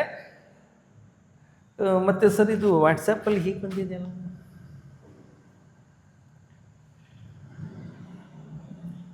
ಯಾರು ಬರೆದಿದ್ದಾರೋ ಗೊತ್ತಿಲ್ಲ, ಏನು ಬರೆದಿದ್ದಾರೋ ಗೊತ್ತಿಲ್ಲ, ಅದರ ಸತ್ಯಾಸತ್ಯತೆಗಳು ಏನೂ ಗೊತ್ತಿಲ್ಲ ನಮಗೆ. ಏನೋ ಬಂದಿರೋ ಮೆಸೇಜ್ ಮೇಲೆ ಎಷ್ಟು ನಂಬಿಕೆ ಇದೆ. ಜೀವಂತ ಇರ್ತಕ್ಕಂಥ ವ್ಯಕ್ತಿ, ಅನುಭವದಿಂದ ಕೂಡಿರ್ತಕ್ಕಂಥ ವ್ಯಕ್ತಿ, ಅವನು ಹೇಳ್ತಾ ಇದ್ದಾನೆ ಇಂತಿಂಥ ಲಕ್ಷಣಗಳು ಬಂದರೆ ಅದಕ್ಕೆ ಇಂತಿಂಥ ಕಾಯಿಲೆ ಅಂತ ಹೇಳಿ ಕರೀತಾರೆ, ಇಂಥ ಔಷಧನೇ ತೆಗೆದುಕೊಳ್ಬೇಕು, ಈ ರೀತಿಯ ಟ್ರೀಟ್ಮೆಂಟ್ ತೊಗೊಳ್ಬೇಕು ನೀನು ಅಂತ ಹೇಳಿ ಒತ್ತಿ ಒತ್ತಿ ಹೇಳಿದರು. ನಾವು ಕೇಳೋದಿಲ್ಲ. ಮತ್ತು ನಾವು ಅದರಲ್ಲಿ ಏನು ಹೇಳಿದೆ ಅದನ್ನು ಭಕ್ತಿ ಶ್ರದ್ಧೆಯಿಂದ ಮಾಡಿ ಅದರ ಕಷಾಯವನ್ನು ಅದರದ್ದು ಇನ್ನೇನೋ ಔಷಧಿಯನ್ನು ಮಾಡಿಕೊಂಡು ಬೇಕಾದ್ರೆ ಎಷ್ಟೇ ಕಷ್ಟ ಆದರೂ ಅದನ್ನು ಅನುಭವಿಸ್ಲಿಕ್ಕೆ ತಯಾರಿದ್ದೀವಿ ನಾವು. ಯಾಕೆ ಇಷ್ಟು ಮಾಹಿತಿ ಈಗಿನ ಹೊರಗಡೆಯ ಜಗತ್ತಿನಲ್ಲಿ ನಮಗೆ ಉಪಲಬ್ಧವಿದೆ, ಯಾವುದನ್ನು ಅನುಸರಿಸಬೇಕು ಯಾವುದನ್ನು ಅನುಸರಿಸಬಾರದು ಅನ್ನೋದೇ ಗೊತ್ತಿಲ್ಲ ನಮಗೆ. ಯಾಕೆ ನಮ್ಮ ವಿವೇಕವನ್ನು ಕಳ್ಕೊಂಡು ಬಿಟ್ಟಿದ್ದೀವಿ, ಚಿಂತನೆಯನ್ನು ಮಾಡ್ತಕ್ಕಂಥ ಶಕ್ತಿಯೇ ನಮ್ಮ ಹತ್ರ ಇಲ್ಲ.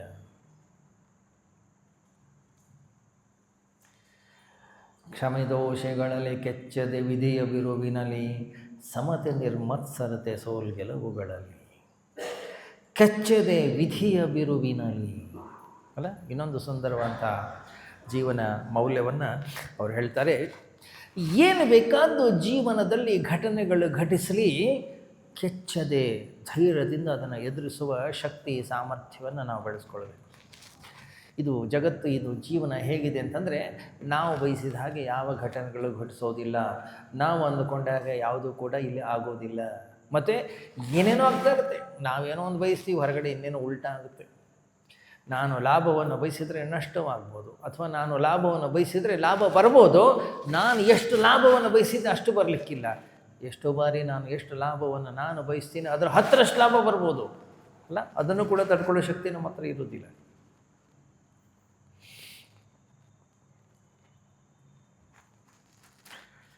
ಕೆಚ್ಚದೆ ವಿಧಿಯ ಬಿರುವಿನಲ್ಲಿ ಏನೇನೋ ಪೆಟ್ಟುಗಳು ಬೀಳ್ತವೆ, ಏನೋ ಸಾವು ನೋವುಗಳು ಸಂಭವಿಸ್ತವೆ, ಬಹಳಷ್ಟು ನಷ್ಟವಾಗುತ್ತೆ, ನಾನಾ ರೀತಿಯ ಮಾನ ಅಪಮಾನಗಳು ಘಟಿಸ್ತವೆ.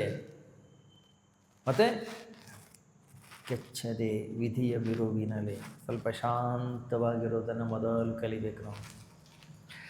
ಜೀವನದಲ್ಲಿ ಬರ್ತಕ್ಕಂತಹ ಪ್ರತಿಯೊಂದು ಘಟನೆಗಳಿಗೂ ನಾನು ಪ್ರತಿಕ್ರಿಯೆಯನ್ನು ವ್ಯಕ್ತಪಡಿಸ್ತಾ ಹೋದರೆ, ನನ್ನ ಮನಸ್ಸನ್ನು ಹಾಳು ಮಾಡಿಕೊಳ್ತಾ ಹೋದರೆ, ನನ್ನ ಜೀವನ ಅನ್ನಿಸೋದು ನರಕವಾಗುತ್ತೆ.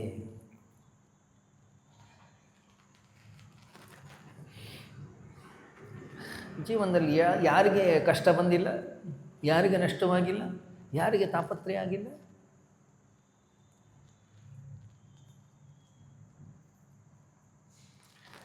ಕೆಚ್ಚದೆ ವಿಧಿಯ ಬಿರುವಿನಲ್ಲಿ.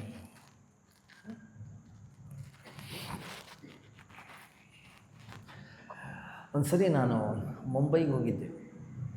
ಮುಂಬೈಗೆ ಹೋದಾಗ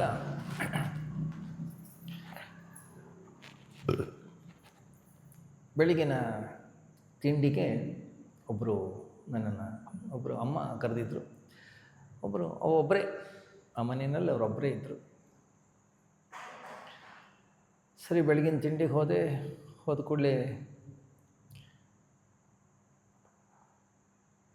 ಪಾಪ ಎಲ್ಲ ಮಾಡಿಟ್ಟಿದ್ರು. ಸೀದಾ ನಾನೇ ಅಡುಗೆ ಮನೆಗೆ ಹೋದೆ. ಎಲ್ಲ ದೋಸೆ ಎಲ್ಲ ಮಾಡ್ತಾಯಿದ್ರು ಅವರು. ಎಲ್ಲ ಒಟ್ಟಿಗೆ ಕೂತ್ಕೊಂಡು ತಿಂಡಿ ತಿಂದ್ವಿ. ತಿಂಡಿ ತಿಂದ್ಕೊಂಡು ಹೀಗೆ ಆ ಕಿಟಕಿಯಲ್ಲಿ ನೋಡಿದ್ರೆ ಅವ್ರ ಮನೆ ಕೆಳಗಡೆಗಿದೆ, ಆ ಕಡೆಗೆ ಒಂದು ರಸ್ತೆ ಇದೆ. ಹೀಗೊಂದು ಟರ್ನ್ ತೆಗೆದುಕೊಳ್ಳುತ್ತೆ. ತುಂಬ ಬಸ್ಸುಗಳು, ಬಹಳಷ್ಟು ಕಾರುಗಳು, ಬಹಳಷ್ಟು ಓಡಾಡ್ತಾಯಿದ್ದು.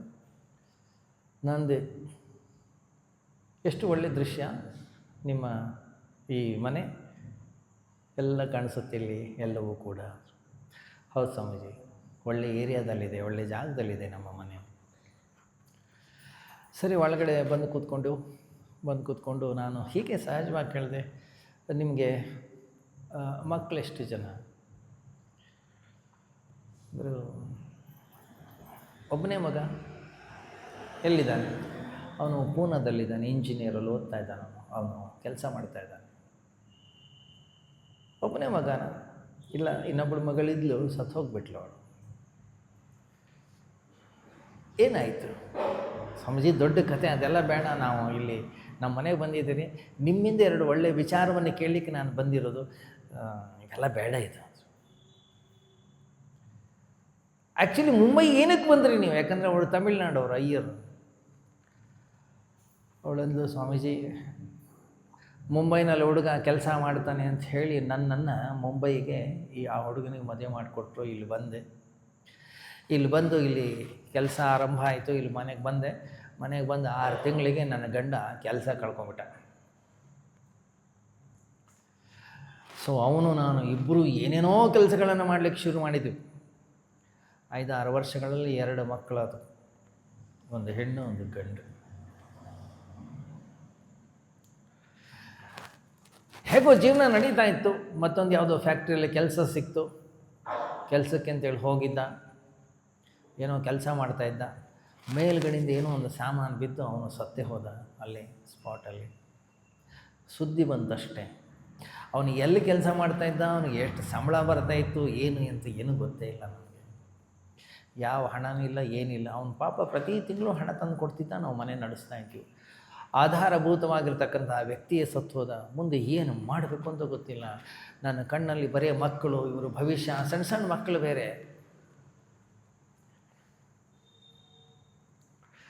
ಒಂದು ಸರಿ ಹೀಗೆ ವಾಶ್ ಬೇಸಿನ ಹತ್ರ ಪಾತ್ರೆಯನ್ನು ತೊಳೀತಾ ಹಾಗೆ ಏನೋ ಚಿಂತೆ ಮಾಡ್ತಾ ಗೊಳೋ ಅಂತ ಅಳ್ತಾ ಕೂತ್ಕೊಂಡಿದ್ದೆ.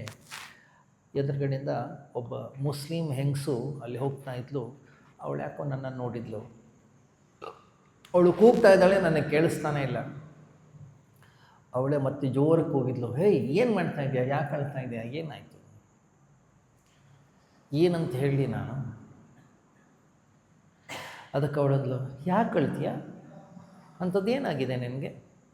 ಒಂದು ಕೆಲಸ ಮಾಡು, ನಿನ್ನ ಜೀವನ ಕಷ್ಟ ಆಗಿದೆಯಲ್ವ, ಇಷ್ಟು ದೊಡ್ಡ ಬಿಲ್ಡಿಂಗ್ ಇದೆ ಇಲ್ಲೆಲ್ಲ ತುಂಬ ಜನ ಮಕ್ಕಳಿದ್ದಾರೆ. ಆದ್ದರಿಂದ ನೀನು ಮಕ್ಕಳಿಗೆ ಒಂದು ಕ್ಲಾಸ್ ಮಾಡು. ನಾನು ನನ್ನ ಮಕ್ಕಳನ್ನು ನಿನ್ನ ಹತ್ರ ಕಳಿಸ್ತೀನಿ. ನಾನು ಬೇರೆಯವ್ರಿಗೂ ಕೂಡ ಪ್ರೋತ್ಸಾಹವನ್ನು ಕೊಡ್ತೀನಿ. ಆ ಮಕ್ಕಳಿಗೆ ನೀವು ಪಾಠ ಹೇಳ್ಕೊಡು. ನಾವೆಲ್ಲರೂ ಒಂದಿಷ್ಟು ಅಂತೇಳಿ ಹಣ ಕೊಡ್ತೀವಿ, ನಿನ್ನ ಜೀವನ ಆಗುತ್ತೆ. ಸೊ ಆ ರೀತಿ ನನ್ನ ಜೀವನ ಆರಂಭ ಆಯಿತು.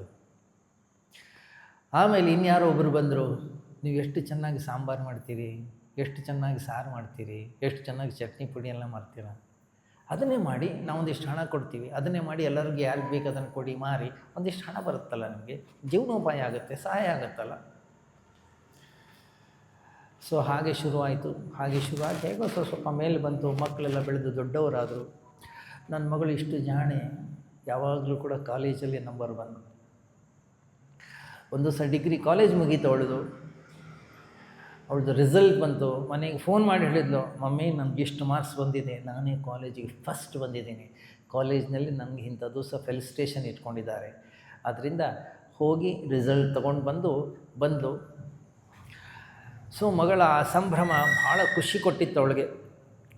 ಸೊ ಮಗಳಿಗೆ ಇಷ್ಟವಾಗಿರ್ತಕ್ಕಂಥ ಸಿಹಿ ತಿಂಡಿಯನ್ನು ಮಾಡ್ತಾಯಿದ್ಲು. ಇದೇ ಕಿಟಕಿಯಿಂದನೇ ನೋಡ್ತಾ ಇದ್ದೆ ನಾನು. ನನ್ನ ಮಗಳು ಬಸ್ಸಿಂದ ಇಳಿದ್ಲು, ಇಷ್ಟು ಖುಷಿ ಆಯಿತು ನನಗೆ. ಮಗಳು ಬಂದಳು, ಇನ್ನೇನು ಎಲ್ಲ ತಿಂಡಿ ಕೊಡಬೇಕು ಅಂತ.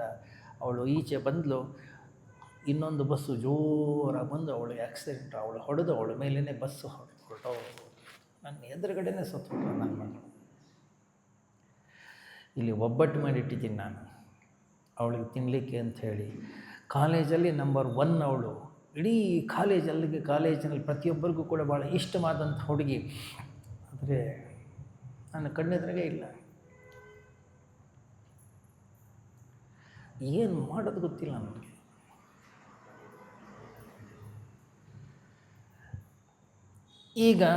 ಈಗ ಮಗ ಇಂಜಿನಿಯರ್ ಮುಗಿಸ್ದ, ಪೂನಾದಲ್ಲಿ ಕೆಲಸ ಮಾಡ್ತಾನೆ. ಪ್ರತಿ ವೀಕೆಂಡಲ್ಲೂ ಕೂಡ ಬರ್ತಾನೆ. ಇಷ್ಟೆಲ್ಲ ಕಥೆಯೆಲ್ಲ ಕೇಳಿ ಆದಮೇಲೆ ಆ ಕಡೆ ಯಾವುದೋ ಒಂದು ರೂಮ್ ಇತ್ತು. ರೂಮ್ ಬಾಗಿಲು ತೆಗೆದ್ರೆ ಅಲ್ಲೊಂದು ವೀಣೆ ಇದೆ. ನಾನು ಕೇಳಿದೆ, ವೀಣೆ ಏನಿದು ಅಂತ. ನಾನೇ ವೀಣೆ ಬಾರಿಸ್ತೀನಿ. ವೀಣೆ ಕ್ಲಾಸ್ ಮಾಡ್ತೀರಾ? ಹೌದು, ವೀಣೆ ಕ್ಲಾಸ್ ಮಾಡ್ತೀನಿ. ಇವಾಗ ಮಗಳು ಸತ್ತ ಮೇಲೆ ನಾನು ವೀಣೆ ಕ್ಲಾಸ್ ಮಾಡೋದನ್ನು ನಿಲ್ಲಿಸ್ಬಿಟ್ಟಿದ್ದೀನಿ. ಮತ್ತು ಇದು ವೀಣೆ ರೆಗ್ಯುಲರಾಗಿ ಬಾರಿಸೋ ಥರ ಇದೆಯಲ್ಲ, ಕೆಲವೊಂದು ಮೂಲೆ ಕಡೆಗೆ ಇಟ್ಟಿಲ್ವಲ್ಲ. ಇಲ್ಲ, ನಾನು ಪ್ರತಿನಿತ್ಯ ವೀಣೆ ನುಡಿಸ್ತೀನಿ. ನನಗೆ ಅದೇ ಜೀವನಕ್ಕೆ ಆಧಾರ. ವೀಣೆಯನ್ನು ನುಡಿಸಿದ್ರೆ ನನಗೊಂದು ಸ್ವಲ್ಪ ಶಾಂತಿ ಸಿಗುತ್ತೆ, ನೆಮ್ಮದಿ, ಖುಷಿಯಾಗುತ್ತೆ ನನಗೆ. ಒಂದಿಷ್ಟು ದೇವರ ನಾಮಗಳನ್ನು ನುಡಿಸಿ ನಾನು ನನ್ನ ನಿತ್ಯ ಜೀವನವನ್ನು ಆರಂಭ ಮಾಡ್ತೀನಿ. ಅವಳ ಜೀವನ, ಅವಳ ಕಷ್ಟ, ಅವಳಿಗೆ ಬಿದ್ದಂತಹ ಪೆಟ್ಟುಗಳು, ನನಗಿದು ಒಳ್ಳೆಯದಾಯಿತು, ನನಗೆ ಕೆಟ್ಟದಾಯಿತು, ನನಗೆ ಹಿಂಗೆ ಆಗಬಾರ್ದಾಗಿತ್ತು, ದೇವರು ಯಾಕೆ ನನಗೆ ಹೀಗೆ ಮಾಡ್ದ? ಇಲ್ಲ. ಪ್ರತಿಯೊಂದು ಪೆಟ್ಟು ಬಿದ್ದಾಗಲೂ ಕೂಡ ನಿರಾಶೆಯನ್ನು ಹೊಂದದೆಯೇ ಜೀವನವನ್ನು ಎದುರಿಸಿ ನಿಂತಳು. ಇವತ್ತಿಗೂ ಕೂಡ ಇಡೀ ಏನೊಂದು ಬಿಲ್ಡಿಂಗ್ ಇದೆ, ಹೆಚ್ಚು ಕಡಿಮೆ ಒಂದು 100-150 ಮನೆಗಳಿದ್ವು ಅಲ್ಲಿ. ಎಲ್ಲರಿಗೂ ಕೂಡ ಮಾಮಿ ಅಂದರೆ ಅಷ್ಟು ಇಷ್ಟ. ಅವಳು ಹೇಳಿದ್ಲು, ಸ್ವಾಮೀಜಿ ಇವತ್ತು ನೀವು ನನ್ನನ್ನು ಅಳಿಸಿಬಿಟ್ರಿ, ಯಾಕೆಂದರೆ ನಾನು ಯಾರ ಹತ್ರನೂ ನನ್ನ ದುಃಖವನ್ನು ಹೇಳ್ಕೊಳ್ಳಲ್ಲ. ಯಾಕೆ? ಯಾರಿಗೆ ಕಷ್ಟ ಬರೋದಿಲ್ಲ, ಯಾರಿಗೆ ನಷ್ಟ ಆಗೋದಿಲ್ಲ, ಯಾರ ಜೀವನದಲ್ಲಿ ಏರುಪೇರುಗಳಾಗೋದಿಲ್ಲ. ಹಾಗೆ ನನಗೂ ಆಗಿದೆ, ಅದೇನು ವಿಶೇಷ?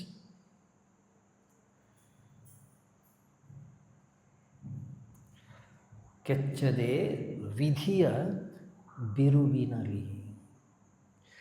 ಜೀವನದಲ್ಲಿ ಕಷ್ಟ ಬಂದಾಗ, ಜೀವನದಲ್ಲಿ ನಷ್ಟವಾದಾಗ, ಜೀವನದಲ್ಲಿ ಪೆಟ್ಟುಗಳು ಬಿದ್ದಾಗ ಅದನ್ನು ಧೈರ್ಯವಾಗಿ ಎದುರಿಸ್ತಕ್ಕಂಥ ಒಂದು ಕಲೆ, ಧೈರ್ಯವಾಗಿ ಎದುರಿಸ್ತಕ್ಕಂಥ ಒಂದು ಹೃದಯ, ಆ ಮನಸ್ಸಿನ ಆ ಒಂದು ದಾರ್ಢ್ಯತೆ ಬಹಳ ಅತ್ಯವಶ್ಯಕ.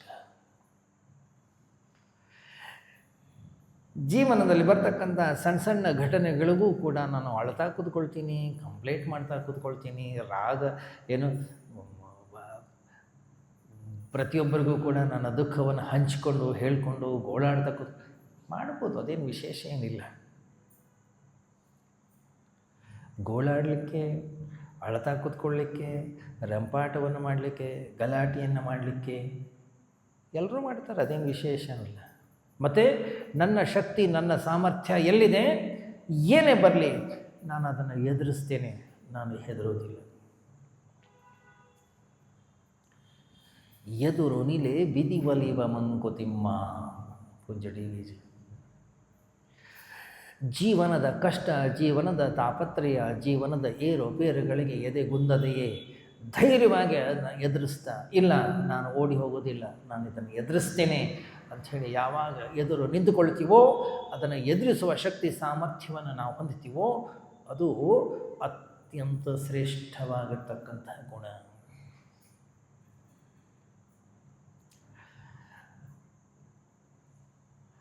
ಸಣ್ಣ ಸಣ್ಣ ಘಟನೆಗಳು ಕೂಡ ವ್ಯಕ್ತಿಯ ಅಂತಃಕರಣವನ್ನು ಅಲುಗಾಡಿಸ್ತವೆ. ಸಣ್ಣ ಸಣ್ಣ ಪೆಟ್ಟುಗಳು ಕೂಡ ವ್ಯಕ್ತಿಯ ಆಸ್ಥೆಯನ್ನು, ಶ್ರದ್ಧೆಯನ್ನು ಅಲುಗಾಡಿಸ್ತವೆ. ಏನೇ ಇರಲಿ ಇದನ್ನು ನಾನು ಧೈರ್ಯವಾಗಿ ಎದುರಿಸ್ತೇನೆ, ಏನೇ ಇರಲಿ ನಾನು ಎದ್ದು ನಿಂತುಕೊಳ್ತೇನೆ ಅನ್ನುವಂಥ ಒಂದು ದಾರ್ಢ್ಯತೆ ಅನ್ನುವಂಥದ್ದು ಏನಿದೆ ಬಹಳ ವಿಶೇಷ.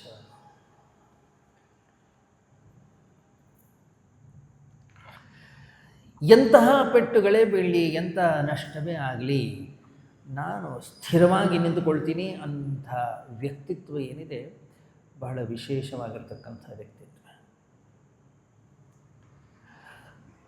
ಅದನ್ನು ಅಭ್ಯಾಸದ ಮೂಲಕ ನಾವು ತರಬೇಕು. ಮನಸ್ಸಿಗೆ ಸರಿಯಾದ ವಿವೇಕವನ್ನು ಕೊಡ್ತಾ, ಸರಿಯಾದ ತಿಳುವಳಿಕೆಯನ್ನು ಕೊಡ್ತಾ, ಸರಿಯಾದ ಜ್ಞಾನವನ್ನು ಕೊಡ್ತಾ ಆ ಮನಸ್ಸನ್ನು ತಯಾರಿಗೊಳಿಸಬೇಕಾಗುತ್ತೆ.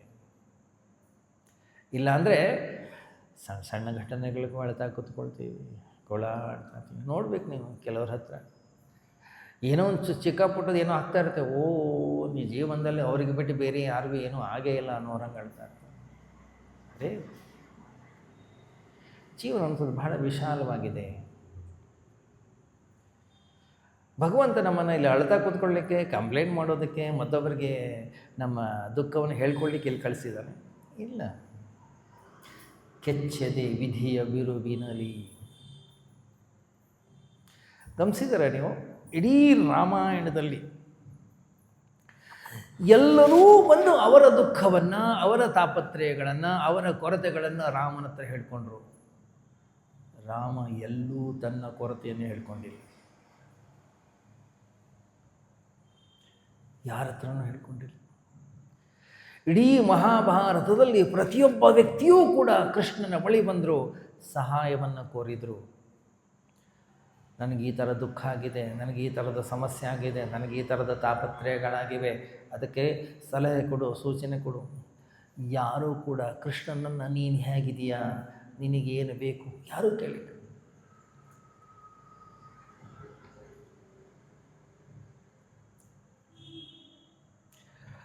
ಪೂಜ್ಯ ಬ್ರಹ್ಮಾಜಿ ಯಾವಾಗಲೂ ಭಾಳ ಸುಂದರವಾದಂಥ ಒಂದು ಮಾತನ್ನು ಹೇಳೋರು. ಏನು ಮಾರಾಯ, ಗುರುದೇವ್ ಇದ್ದಾಗ ಚೆನ್ನೈಯಿಂದನೋ ಮುಂಬೈಯಿಂದನೋ ಕಲ್ಕತ್ತಾದಿಂದನೋ ಅವರು ಬರ್ತಿದ್ದರು ಕಾರ್ಯಕ್ರಮಕ್ಕೆ. ಬಂದರೆ ಫ್ಲೈಟ್ ಯಾವಾಗಲೂ ಟೈಮ್ ಸರಿಯಾಗಿ ಬರ್ತಾನೆ ಇರಲಿಲ್ಲ, ಯಾವಾಗಲೂ ಸ್ವಲ್ಪ ಲೇಟಾಗೇ ಬರ್ತಿತ್ತು. ಯಾವಾಗ ಅವರು ಏರ್ಪೋರ್ಟಿಂದ ಹೊರಗೆ ಬಂದರೋ, ಬಂದ ಕೂಡಲೇ ಫಸ್ಟು ಸೆಕ್ರೆಟ್ರಿ ಕೇಳ್ತಾ ಇದ್ದ, ಸ್ವಾಮೀಜಿ ಅದು ಇಷ್ಟೊತ್ತಿಗೆ ಟ್ರಸ್ಟ್ ಮೀಟಿಂಗು ಫಿಕ್ಸ್ ಆಗಿತ್ತು, ಲೇಟಾಗಿದೆ, ನಾವು ಸೀದಾ ಟ್ರಸ್ಟ್ ಮೀಟಿಂಗಿಗೆ ಹೋಗೋಣವಾ ಅಥವಾ ನೀವೇನಾದರೂ ಫ್ರೆಶ್ ಅಪ್ ಆಗಬೇಕಾ? ಗುರುದೇವ್ ಹೇಳಿದ್ರು, ಇಲ್ಲ ನಾವು ಸೀದಾ ಅಲ್ಲೇ ಹೋಗೋಣ, ಜನ ಕಾಯ್ತಾ ಇದ್ದಾರೆ, ಅವ್ರನ್ನ ಕಾಯಿಸೋದು ಬೇಡ.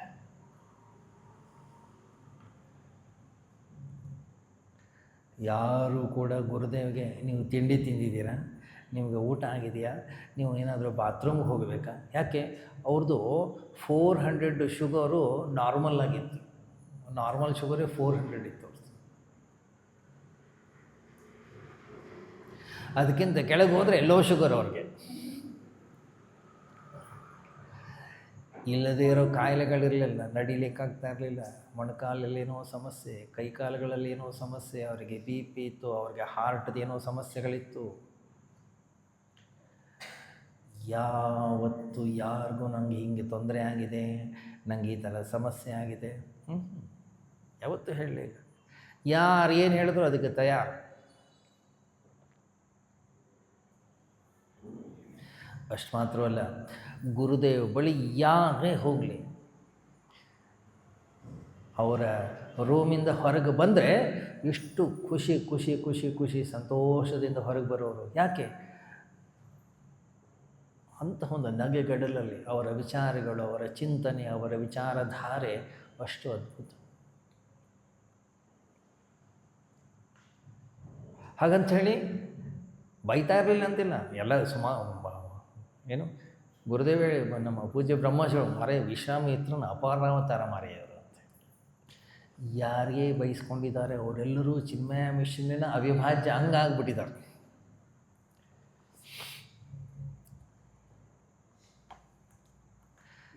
ಕೆಚ್ಚದೆ ವಿಧಿಯ ಬಿರುವಿನಲ್ಲಿ ಯಾರಿಗೆ ಕಷ್ಟಗಳು ಬಂದಿಲ್ಲ, ಯಾರಿಗೆ ದುಃಖವಾಗಿಲ್ಲ, ಯಾರಿಗೆ ನಷ್ಟವಾಗಿಲ್ಲ ಈ ಜಗತ್ತಿನಲ್ಲಿ, ಯಾರಿಗೆ ತಾಪತ್ರಯಗಳು ಬಂದಿಲ್ಲ, ಯಾರ ಜೀವನದಲ್ಲಿ ಏರುಪೇರುಗಳಾಗಿಲ್ಲ, ಯಾರಿಗೋ ಶಾರೀರಿಕ ಸಮಸ್ಯೆಗಳಿವೆ, ಇನ್ಯಾರಿಗೋ ಕೌಟುಂಬಿಕ ಸಮಸ್ಯೆಗಳಿವೆ, ಮತ್ತಾರಿಗೋ ಹಣದ ಸಮಸ್ಯೆ ಇದೆ, ಮತ್ತಾರಿಗೋ ಇನ್ನೇನೋ ಸಮಸ್ಯೆ ಇದೆ. ಕೆಚ್ಚದೆ ವಿಧಿಯ ಬಿರುವಿನಲ್ಲಿ ಏನೇ ಇರಲಿ ನಾನು ಅದನ್ನು ಎದುರಿಸ್ತೀನಿ, ನಾನು ಅಳ್ತಾ ಕೂತ್ಕೊಳ್ಳೋದಿಲ್ಲ, ನಾನು ಗಲಾಟೆಯನ್ನು ಮಾಡೋದಿಲ್ಲ, ನಾನು ಕಂಪ್ಲೇಂಟ್ ಮಾಡೋದಿಲ್ಲ. ಏನಿದು? ಅತ್ಯಂತ ಶ್ರೇಷ್ಠವಾದಂಥ, ಅತ್ಯಂತ ಉತ್ಕೃಷ್ಟವಾಗಿರ್ತಕ್ಕಂಥ ಒಂದು ಗುಣ. ಸಮತೆ ಸೋಲ್ಗೆಲವುಗಳಲ್ಲಿ.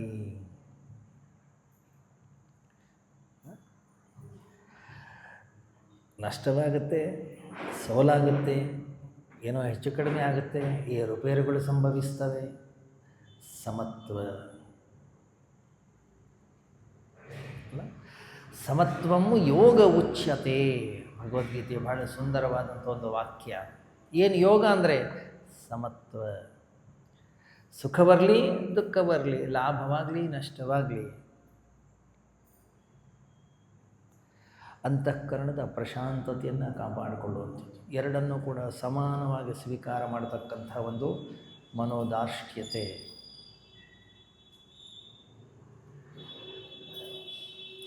ನನಗೆ ಬೇಕಾದಂತಹ ಘಟನೆಗಳು ಘಟಿಸ್ತು, ಹಾರ್ಬಿಡ್ತಾನೆ ಅವನ ಮೇಲ್ಗಡೆಗೆ. ಆಗಲಿಲ್ಲ, ನಮ್ಮದು ಜೀವನ ಹೇಗೆಂದರೆ ಬಲೂನ್ ಇದ್ದಂಗೆ, ಯಾರೋ ಗಾಳಿ ಹಾಕ್ತಾರೆ, ಎಷ್ಟು ಇಷ್ಟು ದಪ್ಪ ಆಗುತ್ತೆ. ಯಾನೋ ಬಂದು ಚುಚ್ಚುತ್ತಾನೆ, ಟೊಸ್ಸಾಗೋಗ್ಬಿಡುತ್ತೆ. ಏನು ಜೀವನ? ನಮ್ಮ ಜೀವನವೇ ಹೀಗೆ. ಬೆಳಗ್ಗೆ 8 ಗಂಟೆಗೆ ನಗ್ತಾ ಇರ್ತೀವಿ, 9 ಗಂಟೆಗೆ ಅಳ್ಲಿಕ್ಕೆ ಶುರು, 10 ಗಂಟೆಗೆ ಮತ್ತೆ ಸ್ವಲ್ಪ ನಗು ಸ್ಟಾರ್ಟ್ ಆಗುತ್ತೆ, 12 ಗಂಟೆಗೆ ಶೋಕಾಚರಣೆ.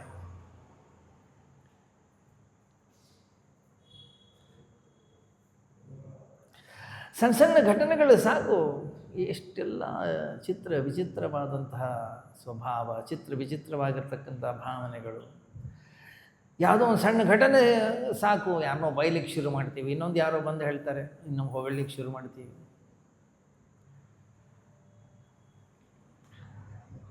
ಸಮತೆ ಸೋಲ್ಗೆಲವುಗಳಲ್ಲಿ ನಿರ್ಮತ್ಸರತೆ ಅಲ್ಲ, ಭಾಳ ಅದ್ಭುತವಾದಂಥ ಒಂದು ಗುಣ ಇದು.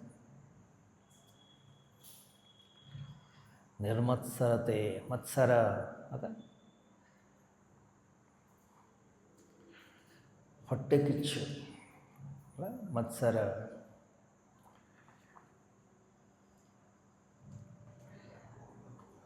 ಏನಿದು ನಿರ್ಮತ್ಸರ? ಮತ್ಸರ ಅಂದ್ರೇನು? ನನ್ನ ಹತ್ರ ಇದೆ, ನನ್ನ ಹತ್ರ ಇಲ್ಲ ಅಂತಿಲ್ಲ, ನನ್ನ ಹತ್ರ ಬೇಕಾದಷ್ಟಿದೆ, ನನ್ನ ಹತ್ರ ಬೇಕಾದಷ್ಟೆಲ್ಲ ಒಳ್ಳೆಯದಿದೆ. ಆದರೆ ಅದು ಮತ್ತೊಬ್ಬರ ಹತ್ರನೂ ಇದೆ ಅಂದರೆ ನಮ್ಗೆ ಅವತ್ತು ನಿದ್ದೆ ಬರಲ್ಲ. ಮತ್ತೊಬ್ಬರಿಗೆ ಒಳಿತಾಯಿತು, ಮತ್ತೊಬ್ಬರಿಗೆ ಶ್ರೇಯಸ್ಸಾಯಿತು, ಮತ್ತೊಬ್ಬರು ಮೇಲೆ ಬರ್ತಾ ಇದ್ದಾರೆ, ಮತ್ತೊಬ್ಬರಿಗೇನೋ ಒಂದು ಒಳ್ಳೆಯದಾಗ್ತಾ ಇದೆ, ಅದನ್ನು ಸಹಿಸುವ ಶಕ್ತಿ ನಮಗಿಲ್ಲ. ಅರೆ, ನಿನಗೊಬ್ಬನಿಗೆ ಒಳ್ಳೆಯದಾಗಬೇಕಾ? ಇಲ್ಲ, ಒಳ್ಳೆಯದಾಗಲಿ, ಅಷ್ಟೊಂದು ಒಳ್ಳೆಯದಾಗೋ ಅವಶ್ಯಕತೆ ಏನಿದೆ?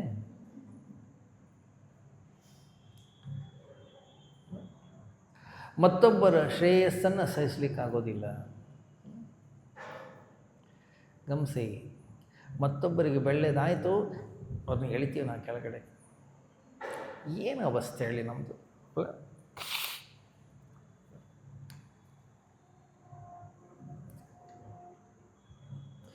ಯಾರೋ ಒಬ್ಬ ಪಾಶ್ಚಾತ್ಯ ಸಾಹಿತಿ ಭಾಳ ಸುಂದರವಾದ ದೃಷ್ಟಾಂತವನ್ನು ಕೊಡ್ತಾರೆ. ಅವನು ಹೊಳೆಗೆ ಹೋಗಿರ್ತಾನೆ, ಅಲ್ಲಿ ಏಡಿಗಳು ಭಾಳಷ್ಟು ಇರ್ತವೆ. ಒಂದು ಸಣ್ಣ ಬಕೆಟಲ್ಲಿ 8 ಏಡಿಗಳನ್ನು ಹಾಕಿಟ್ಟಿರ್ತಾನೆ. ಅವನು ಹೊರಗಡೆ ಇನ್ನೂ ಕಾಯ್ತಾ ಕೂತಿರ್ತಾನೆ. ಇನ್ನೊಬ್ಬ ಮಿತ್ರ ಬಂದು ಹೇಳ್ತಾನಂತೆ, ಇಷ್ಟು ಸಣ್ಣ ಬಕೆಟಲ್ಲಿ ಇಟ್ಟಿದೆಯಲ್ಲ, ಅದು ಹೊರಟೋಗ್ಬಿಡುತ್ತೆ ಅಂತ. ಇಲ್ಲ ಹೋಗಲ್ಲ. ಯಾಕೆ? ಒಂದು ಮೇಲೆ ಹೋಗೋ ಪ್ರಯತ್ನ ಮಾಡಿದ್ರೆ ಇನ್ನೊಂದು ಕೆಳಗೆ ಎಳೆಯುತ್ತೆ, ಹೋಗೋದು ಹಾಗೆ. ಅದರಿಂದ ಒಂದು ಸಿಸ್ಟಮ್ ಇದೆ, ಅದು ಅಲ್ಲೇ ಇರ್ತವೆ, ಎಲ್ಲ ಹೋಗೋದಿಲ್ಲ. ನಾವು ಕೂಡ ಅಷ್ಟೇ, ಮತ್ತೊಬ್ಬರ ಮೇಲೆ ಬರ್ತಾರೆ ಅಂದರೆ ನಮ್ಮ ಕೈಲಿ ಸಹಿಸ್ಲಿಕ್ಕಾಗೋದಿಲ್ಲ, ಮತ್ತೊಬ್ಬರ ಒಳಿತನ್ನು ನಮ್ಮ ಕೈನಲ್ಲಿ ಸಹಿಸ್ಲಿಕ್ಕಾಗೋದಿಲ್ಲ.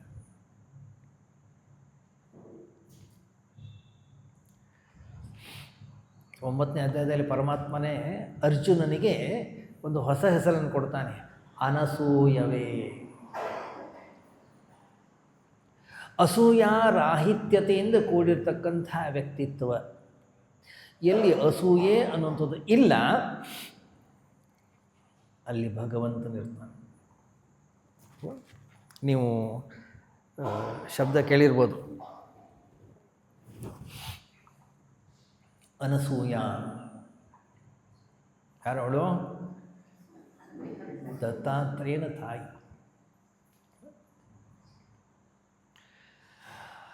ಅವಳಲ್ಲಿ ಅಸೂಯ ಅಂತಕ್ಕಂಥ ಒಂದು ಗುಣ ಇಲ್ಲದೆ ಇದ್ದುದರಿಂದ ತ್ರಿಮೂರ್ತಿಗಳು ಅವಳ ಜೊತೆಗೆ ವಾಸವಾದರು. ಎಂಥ ಅದ್ಭುತ ಗುಣ!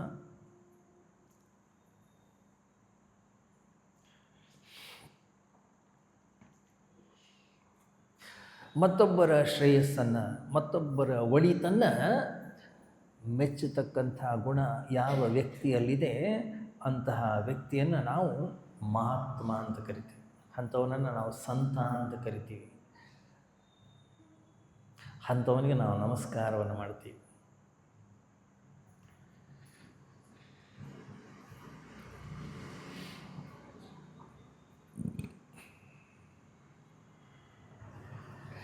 ಯಾವ ವ್ಯಕ್ತಿ ಮತ್ತೊಬ್ಬರ ಸಂತೋಷದಲ್ಲಿ ತನ್ನ ಸಂತೋಷವನ್ನು ಕಾಣ್ತಾನೋ,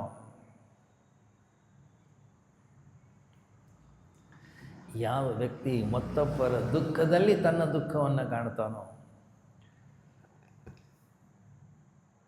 ಅಥವಾ ಮತ್ತೊಬ್ಬರ ದುಃಖದಲ್ಲಿ ತನ್ನ ಸಂತೋಷವನ್ನು ಕಾಣ್ತಾನೋ ಅಂಥದನ್ನು ಪಾಪ ಅಂತ ಕರೀತಾರೆ.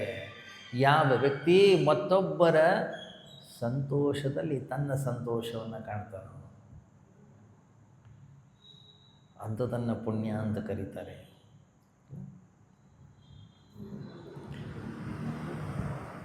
ಸಮತೆ, ನಿರ್ಮತ್ಸರತೆ, ಸೋಲ್ ಗೆಲುವುಗಳಲ್ಲಿ.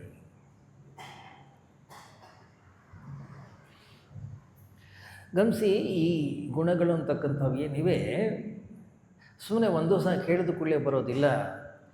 ಪ್ರತಿನಿತ್ಯವೂ ಕೂಡ ನಾವು ಶ್ರವಣ ಮನನ ಮಾಡ್ತಾನೆ ಇರಬೇಕು. ಮತ್ತೆ ಮತ್ತೆ ಮತ್ತೆ ಮತ್ತೆ ಮತ್ತೆ ಕೇಳ್ತಾ ಇರಬೇಕು. ಪೌನಃ ಪುಣ್ಯೇನ ಶ್ರವಣಂ.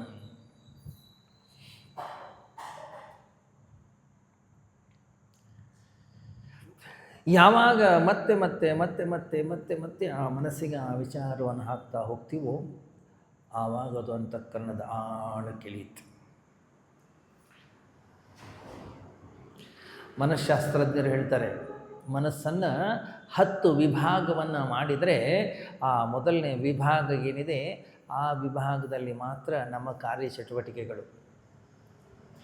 ಎಷ್ಟು ಮಟ್ಟಿಗೆ ನಾವು ಏನು ವಿಚಾರವನ್ನು ಕೇಳ್ತೀವಿ, ನಮ್ಮ ತಿಳುವಳಿಕೆ, ನಮ್ಮ ಜ್ಞಾನದಿಂದ ಎಷ್ಟು ಮಟ್ಟಿಗೆ ಅಂದರೆ ಆ ಮೊದಲನೆಯ ಆ ಒಂದು ಏನು ಭಾಗ ಇದೆ ಅದನ್ನು ಛೇದಿಸ್ಕೊಂಡು ಕೆಳಗೆ ಹೋಗಬೇಕು. 10ನೆಯ ಆ ಏನು ಪದರ ಇದೆ ಆ ಪದರವನ್ನು ಮುಟ್ಟಬೇಕು. ಆವಾಗ ಮಾತ್ರ ಅದು ನಿಜವಾದ ಹೊರಗೆ ಬರುತ್ತೆ.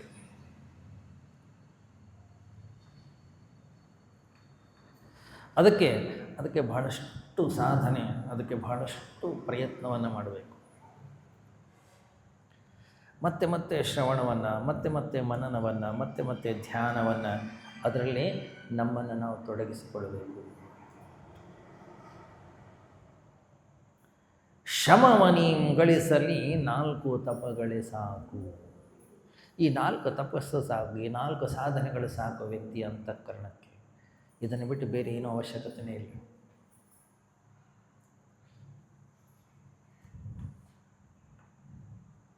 ಕ್ಷಮೆ ದೋಷಿಗಳಲ್ಲಿ ಕೆಚ್ಚದೆ ವಿಧಿಯ ಬಿರುವಿನಲಿ ಸಮತೆ ನಿರ್ಮತ್ಸರತೆ ಸೋಲ್ ಗೆಲುವುಗಳಲ್ಲಿ ಶಮವನೀಂ ಗಳಿಸಲಿ. ಶಮ ಅಂದರೆ ಮನಸ್ಸಿನ ಪ್ರಶಾಂತತೆ. ದಮ ಅಂದರೆ ಇಂದ್ರಿಯಗಳ ಪ್ರಶಾಂತತೆ.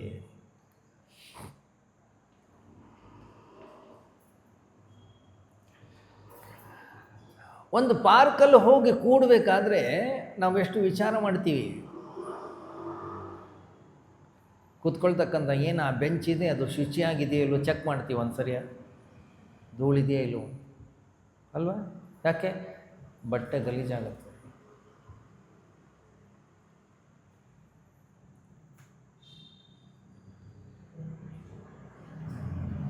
ಹಣ ಇದೆ ಅಂಥೇಳಿ ಹೋಗಿ ಏನು ಬೇಕಾದರೂ ವಸ್ತುಗಳನ್ನು ತೆಗೆದುಕೊಳ್ಳೋದಿಲ್ಲ ನಾವು.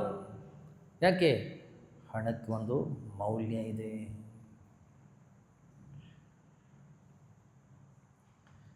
ಉಪಯೋಗ ಇಲ್ದಿರ್ತಕ್ಕಂಥ, ಕೆಲಸಕ್ಕೆ ಬಾರದೇ ಇರತಕ್ಕಂಥ, ಮುರಿದೋಗ್ತಕ್ಕಂಥ ಕೀಳು ಮಟ್ಟದ ವಸ್ತುಗಳನ್ನು ತಗೊಳ್ಳಲು ಯಾಕೆ? ಹಣಕ್ಕೆ ವ್ಯಾಲ್ಯೂ ಇದೆ. ಹೌದು. ಹಾಗೆಯೇ ನಮ್ಮ ಮನಸ್ಸಿನ ಪ್ರಶಾಂತತೆಗೂ ಕೂಡ ಒಂದು ಮೌಲ್ಯ ಇದೆ. ಆದ್ದರಿಂದ ಏನೇ ಆಗಲಿ ಆ ಮನಸ್ಸಿನ ಪ್ರಶಾಂತತೆಯನ್ನು ನಾವು ಹಾಳು ಮಾಡಿಕೊಳ್ಬಾರ್ದು. ಹೌದು. ಯಾರೋ ಬರ್ತಾರೆ, ಗಮನಿಸಿ ನೀವು, ಒಂದೊಂದು ಸರಿ ಜೀವನದಲ್ಲಿ ಒಂದೇ ದಿವಸ 4 ಪ್ರೋಗ್ರಾಮ್ ಬರುತ್ತೆ. ಯಾರ್ದೋ ಮನೆ ಗೃಹ ಪ್ರವೇಶ ಇರುತ್ತೆ, ಇನ್ಯಾರ್ದೋ ಎಂಗೇಜ್ಮೆಂಟ್ ಇರುತ್ತೆ, ಇನ್ಯಾರ್ದೋ ಇನ್ನೇನೋ ಏನೇನೋ ಇರ್ತವೆ. ಎಲ್ಲರೂ ಬರ್ತಾರೆ, ಎಲ್ಲರೂ ಇನ್ವಿಟೇಷನ್ ಕೊಡ್ತಾರೆ ನಿಮಗೆ. ಎಲ್ಲಿ ಹೋಗಬೇಕು, ಎಲ್ಲಿ ಹೋಗಬಾರ್ದು ನೀವು ನಿರ್ಧಾರ ಮಾಡ್ತೀರಿ. ನಾವು ಹೇಳ್ತೀವಿ ಹೆಂಡ್ತಿಗೆ, ನೀನು ಅಲ್ಲಿ ಹೋಗು, ನಾನು ಇಲ್ಲಿ ಹೋಗ್ತೀನಿ, ಮಕ್ಕಳು ಇವತ್ತು ಇಲ್ಲಿ ಹೋಗ್ತಾರೆ, ಸಾಯಂಕಾಲ ಒಟ್ಟಿಗೆ ಇನ್ನೊಂದು ಪ್ರೋಗ್ರಾಮ್ ಹೋಗೋಣ. ಅಥವಾ ಇಲ್ಲ ಇವತ್ತು ಆಗಲ್ಲ, ನಾವು ಊರಲ್ಲೆಲ್ಲ ಯಾವುದಕ್ಕೂ ಹೋಗಲ್ಲ. ನಾವು ನಿರ್ಧಾರ ಮಾಡ್ತೀವಲ್ಲ ಎಲ್ಲಿ ಹೋಗ್ಬೇಕು ಎಲ್ಲಿ ಹೋಗಬಾರ್ದು ಅಂತೇಳಿ. ಅದೇ ರೀತಿಯಲ್ಲಿ ಜೀವನದಲ್ಲಿ ಒಬ್ಬರು ಬರ್ತಾರೆ, ಒಂದು ಇನ್ವಿಟೇಷನ್ ಕೊಡ್ತಾರೆ. ಏನಂತ? ಸ್ವಲ್ಪ ಕೋಪ ಮಾಡ್ಕೋತೀರಾ, ಒಂದು ಇನ್ವಿಟೇಷನ್ ಕೊಡ್ತಾರೆ. ತಕ್ಷಣ ಅದನ್ನ ಅಕ್ಸೆಪ್ಟ್ ಮಾಡ್ಕೋತೀವಿ.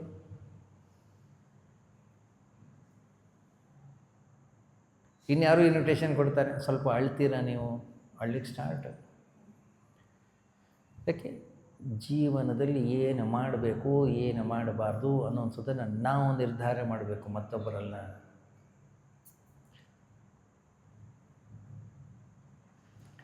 ಅದೇ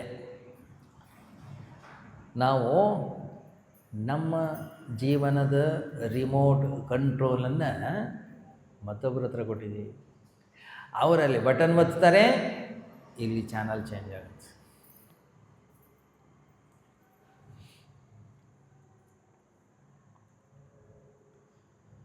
ನಾವು ಎಷ್ಟೋ ಸರಿ ಅಂತೀವಿ, ಜೀವನದಲ್ಲಿ ನಾನೇ ನಿರ್ಧಾರವನ್ನು ತೆಗೆದುಕೊಳ್ಳೋದು. ಇಲ್ಲ, ನಮ್ಮ ಜೀವನದಲ್ಲಿ ಯಾರ್ಯಾರೋ ನಿರ್ಧಾರ ತೆಗೆದುಕೊಳ್ತಾರೆ.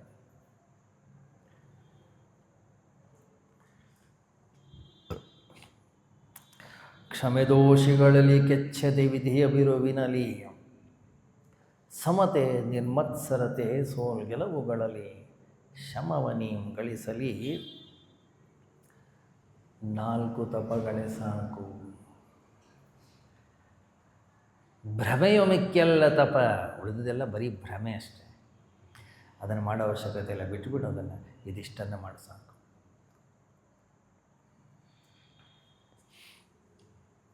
ನಮ್ಮ ಪೂಜ್ಯ ಬ್ರಹ್ಮಾಜಿ ಯಾವಾಗಲೂ ಒಂದು ಮಾತು ಹೇಳೋರು, ಈ ಮಾರಾಯ ನಿಮ್ಮ ಈ ಸಂಸ್ಕೃತ, ಈ ಶ್ಲೋಕ, ಈ ಸ್ತೋತ್ರ, ಈ ವೇದ ಮಂತ್ರಗಳು, ಈ ಪೂಜೆ, ಈ ಪುನಸ್ಕಾರ, ಇದೆಲ್ಲ ನಾಟಕ ಸಾಕು ಮಾರಾಯ.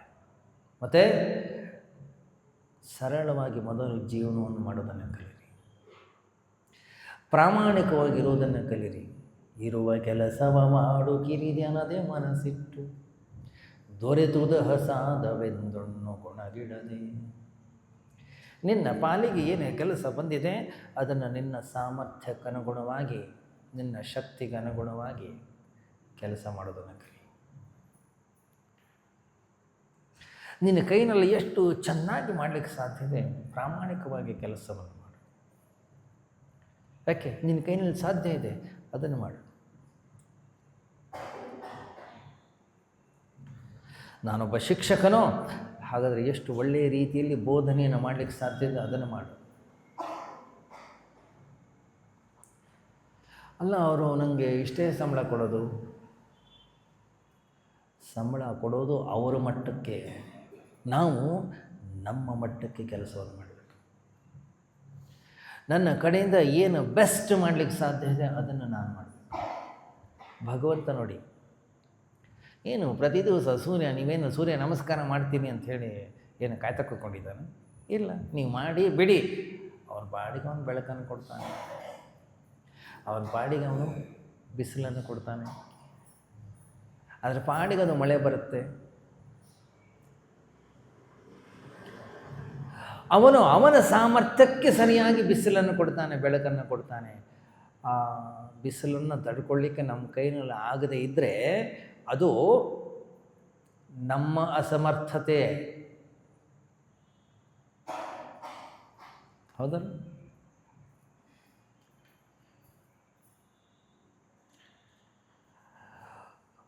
ಒಂದು ಮಾವಿನ ಮರ ಹೂ ಹಣ್ಣುಗಳನ್ನು ಕೊಡುತ್ತೆ ಅದರ ಸಾಮರ್ಥ್ಯಕ್ಕನುಗುಣವಾಗಿ. ಇವನು ಎಷ್ಟೇ ನೀರು ಹಾಕಿದ್ದಾನೆ, ನಾನು ಎಷ್ಟೇ ಹಣ್ಣು ಕೊಡೋದು ಇಲ್ಲ. ಅಂಥ ಕೆಲಸ ಎಲ್ಲ ಮನುಷ್ಯ ಮಾಡ್ತಾರೆ. ಇರುವ ಕೆಲಸವ ಮಾಡು ಕಿರಿದೆನದೆ ಮನಸ್ಸಿಟ್ಟು, ದೊರೆತುದ ಹಸಾದವೆಂದುಣ್ಣು ಗುಣಗಿಡದೆ. ಧರಿಸು ಲೋಕದ ಭರವ ಪರಮಾರ್ಥವನು ಬಿಡದೆ, ಹೊರಡು ಕರೆ ಬರಲೊಡದೆ ಮಂಕುತಿಮ್ಮ.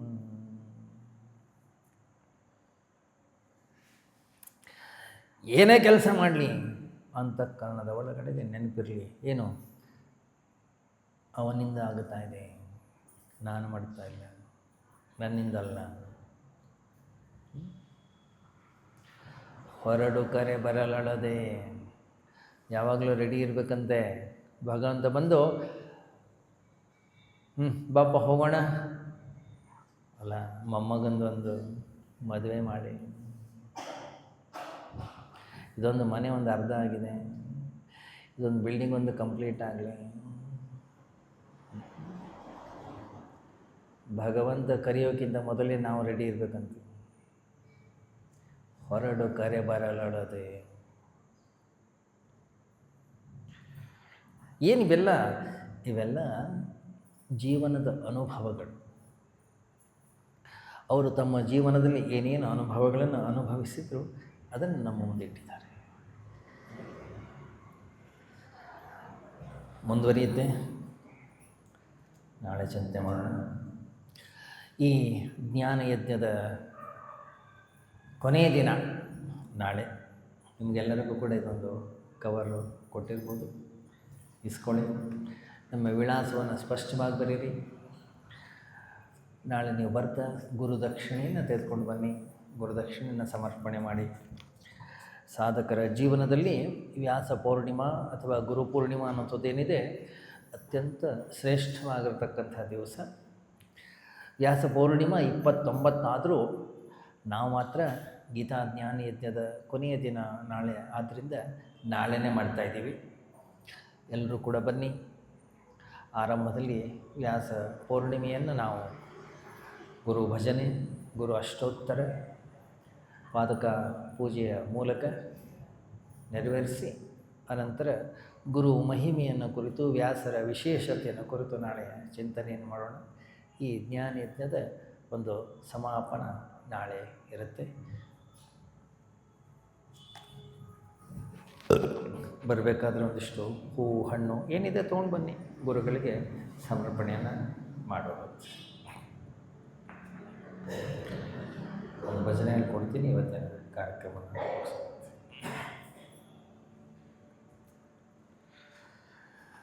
ಎಲ್ಲಾನೂ ಬಲ್ಲೆನೆಂಬುವಿರಲ್ಲ,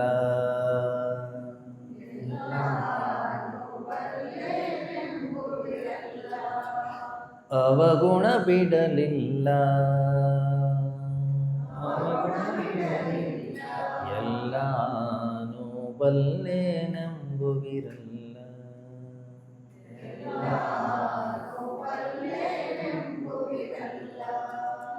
ಸೊಲ್ಲಿಗೆ ಶರಣರ ಕಥೆಗಳ ಪೇಳುತ್ತ,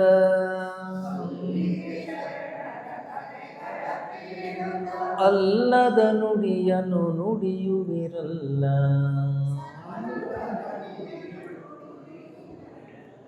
ಅಲ್ಲದ ನುಡಿಯನು ನುಡಿಯುವಿರಲ್ಲ. ಎಲ್ಲಾನೂ ಬಲ್ಲೆನೆಂಬುವಿರಲ್ಲ,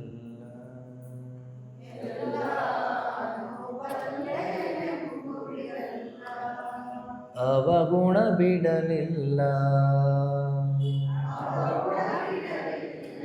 ಎಲ್ಲಾನೂ ಬಲ್ಲೆನೆಂಬುವಿರಲ್ಲ.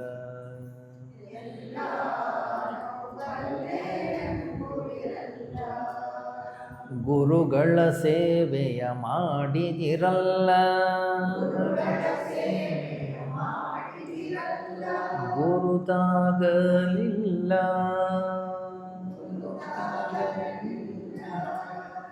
ಪರಿ ದೇಶವ ತಿರುಗಿದಿರಲ್ಲ, ಪೊರೆಯುವರೆನ್ನಿಲ್ಲ, ಅರಿವೊಂದರಿಯದೆ ಆಗಮ ತಿಳಿಯದೆ, ಅರಿವೊಂದರಿಯದೆ ಆಗಮ ತಿಳಿಯದೆ, ನರಕ ಕೂಪದಲ್ಲಿ ಬೀಳುವಿರಲ್ಲ, ಎಲ್ಲಾನೂ ಬಲ್ಲೆನೆಂಬುವಿರಲ್ಲ,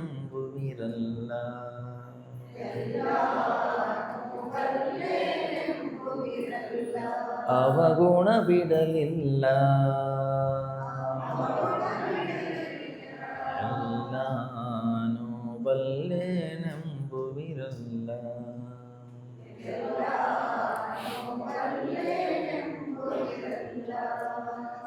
ಬ್ರಹ್ಮಜ್ಞಾನಿಗಳೆನಿಸುವಿರಲ್ಲ, ಹಮ್ಮು ಬಿಡಲಿಲ್ಲ,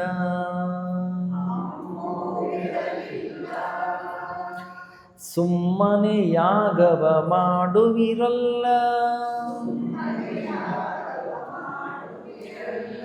ಸುಳ್ಳನು ಬಿಡಲಿಲ್ಲ.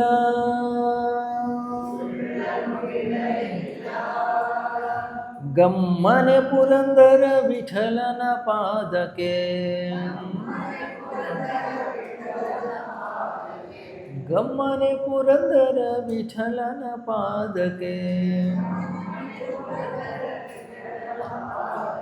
ಹೆಮ್ಮೆ ಬಿಟ್ಟು ನೀವೆರಗಲೇ ಇಲ್ಲ.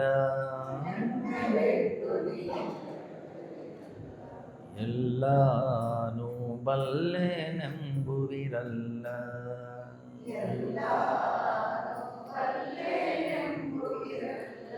ಅವಗುಣ ಬಿಡಲಿಲ್ಲ. ಎಲ್ಲಾನು ಬಲ್ಲೆನೆಂಬುವಿರಲ್ಲ,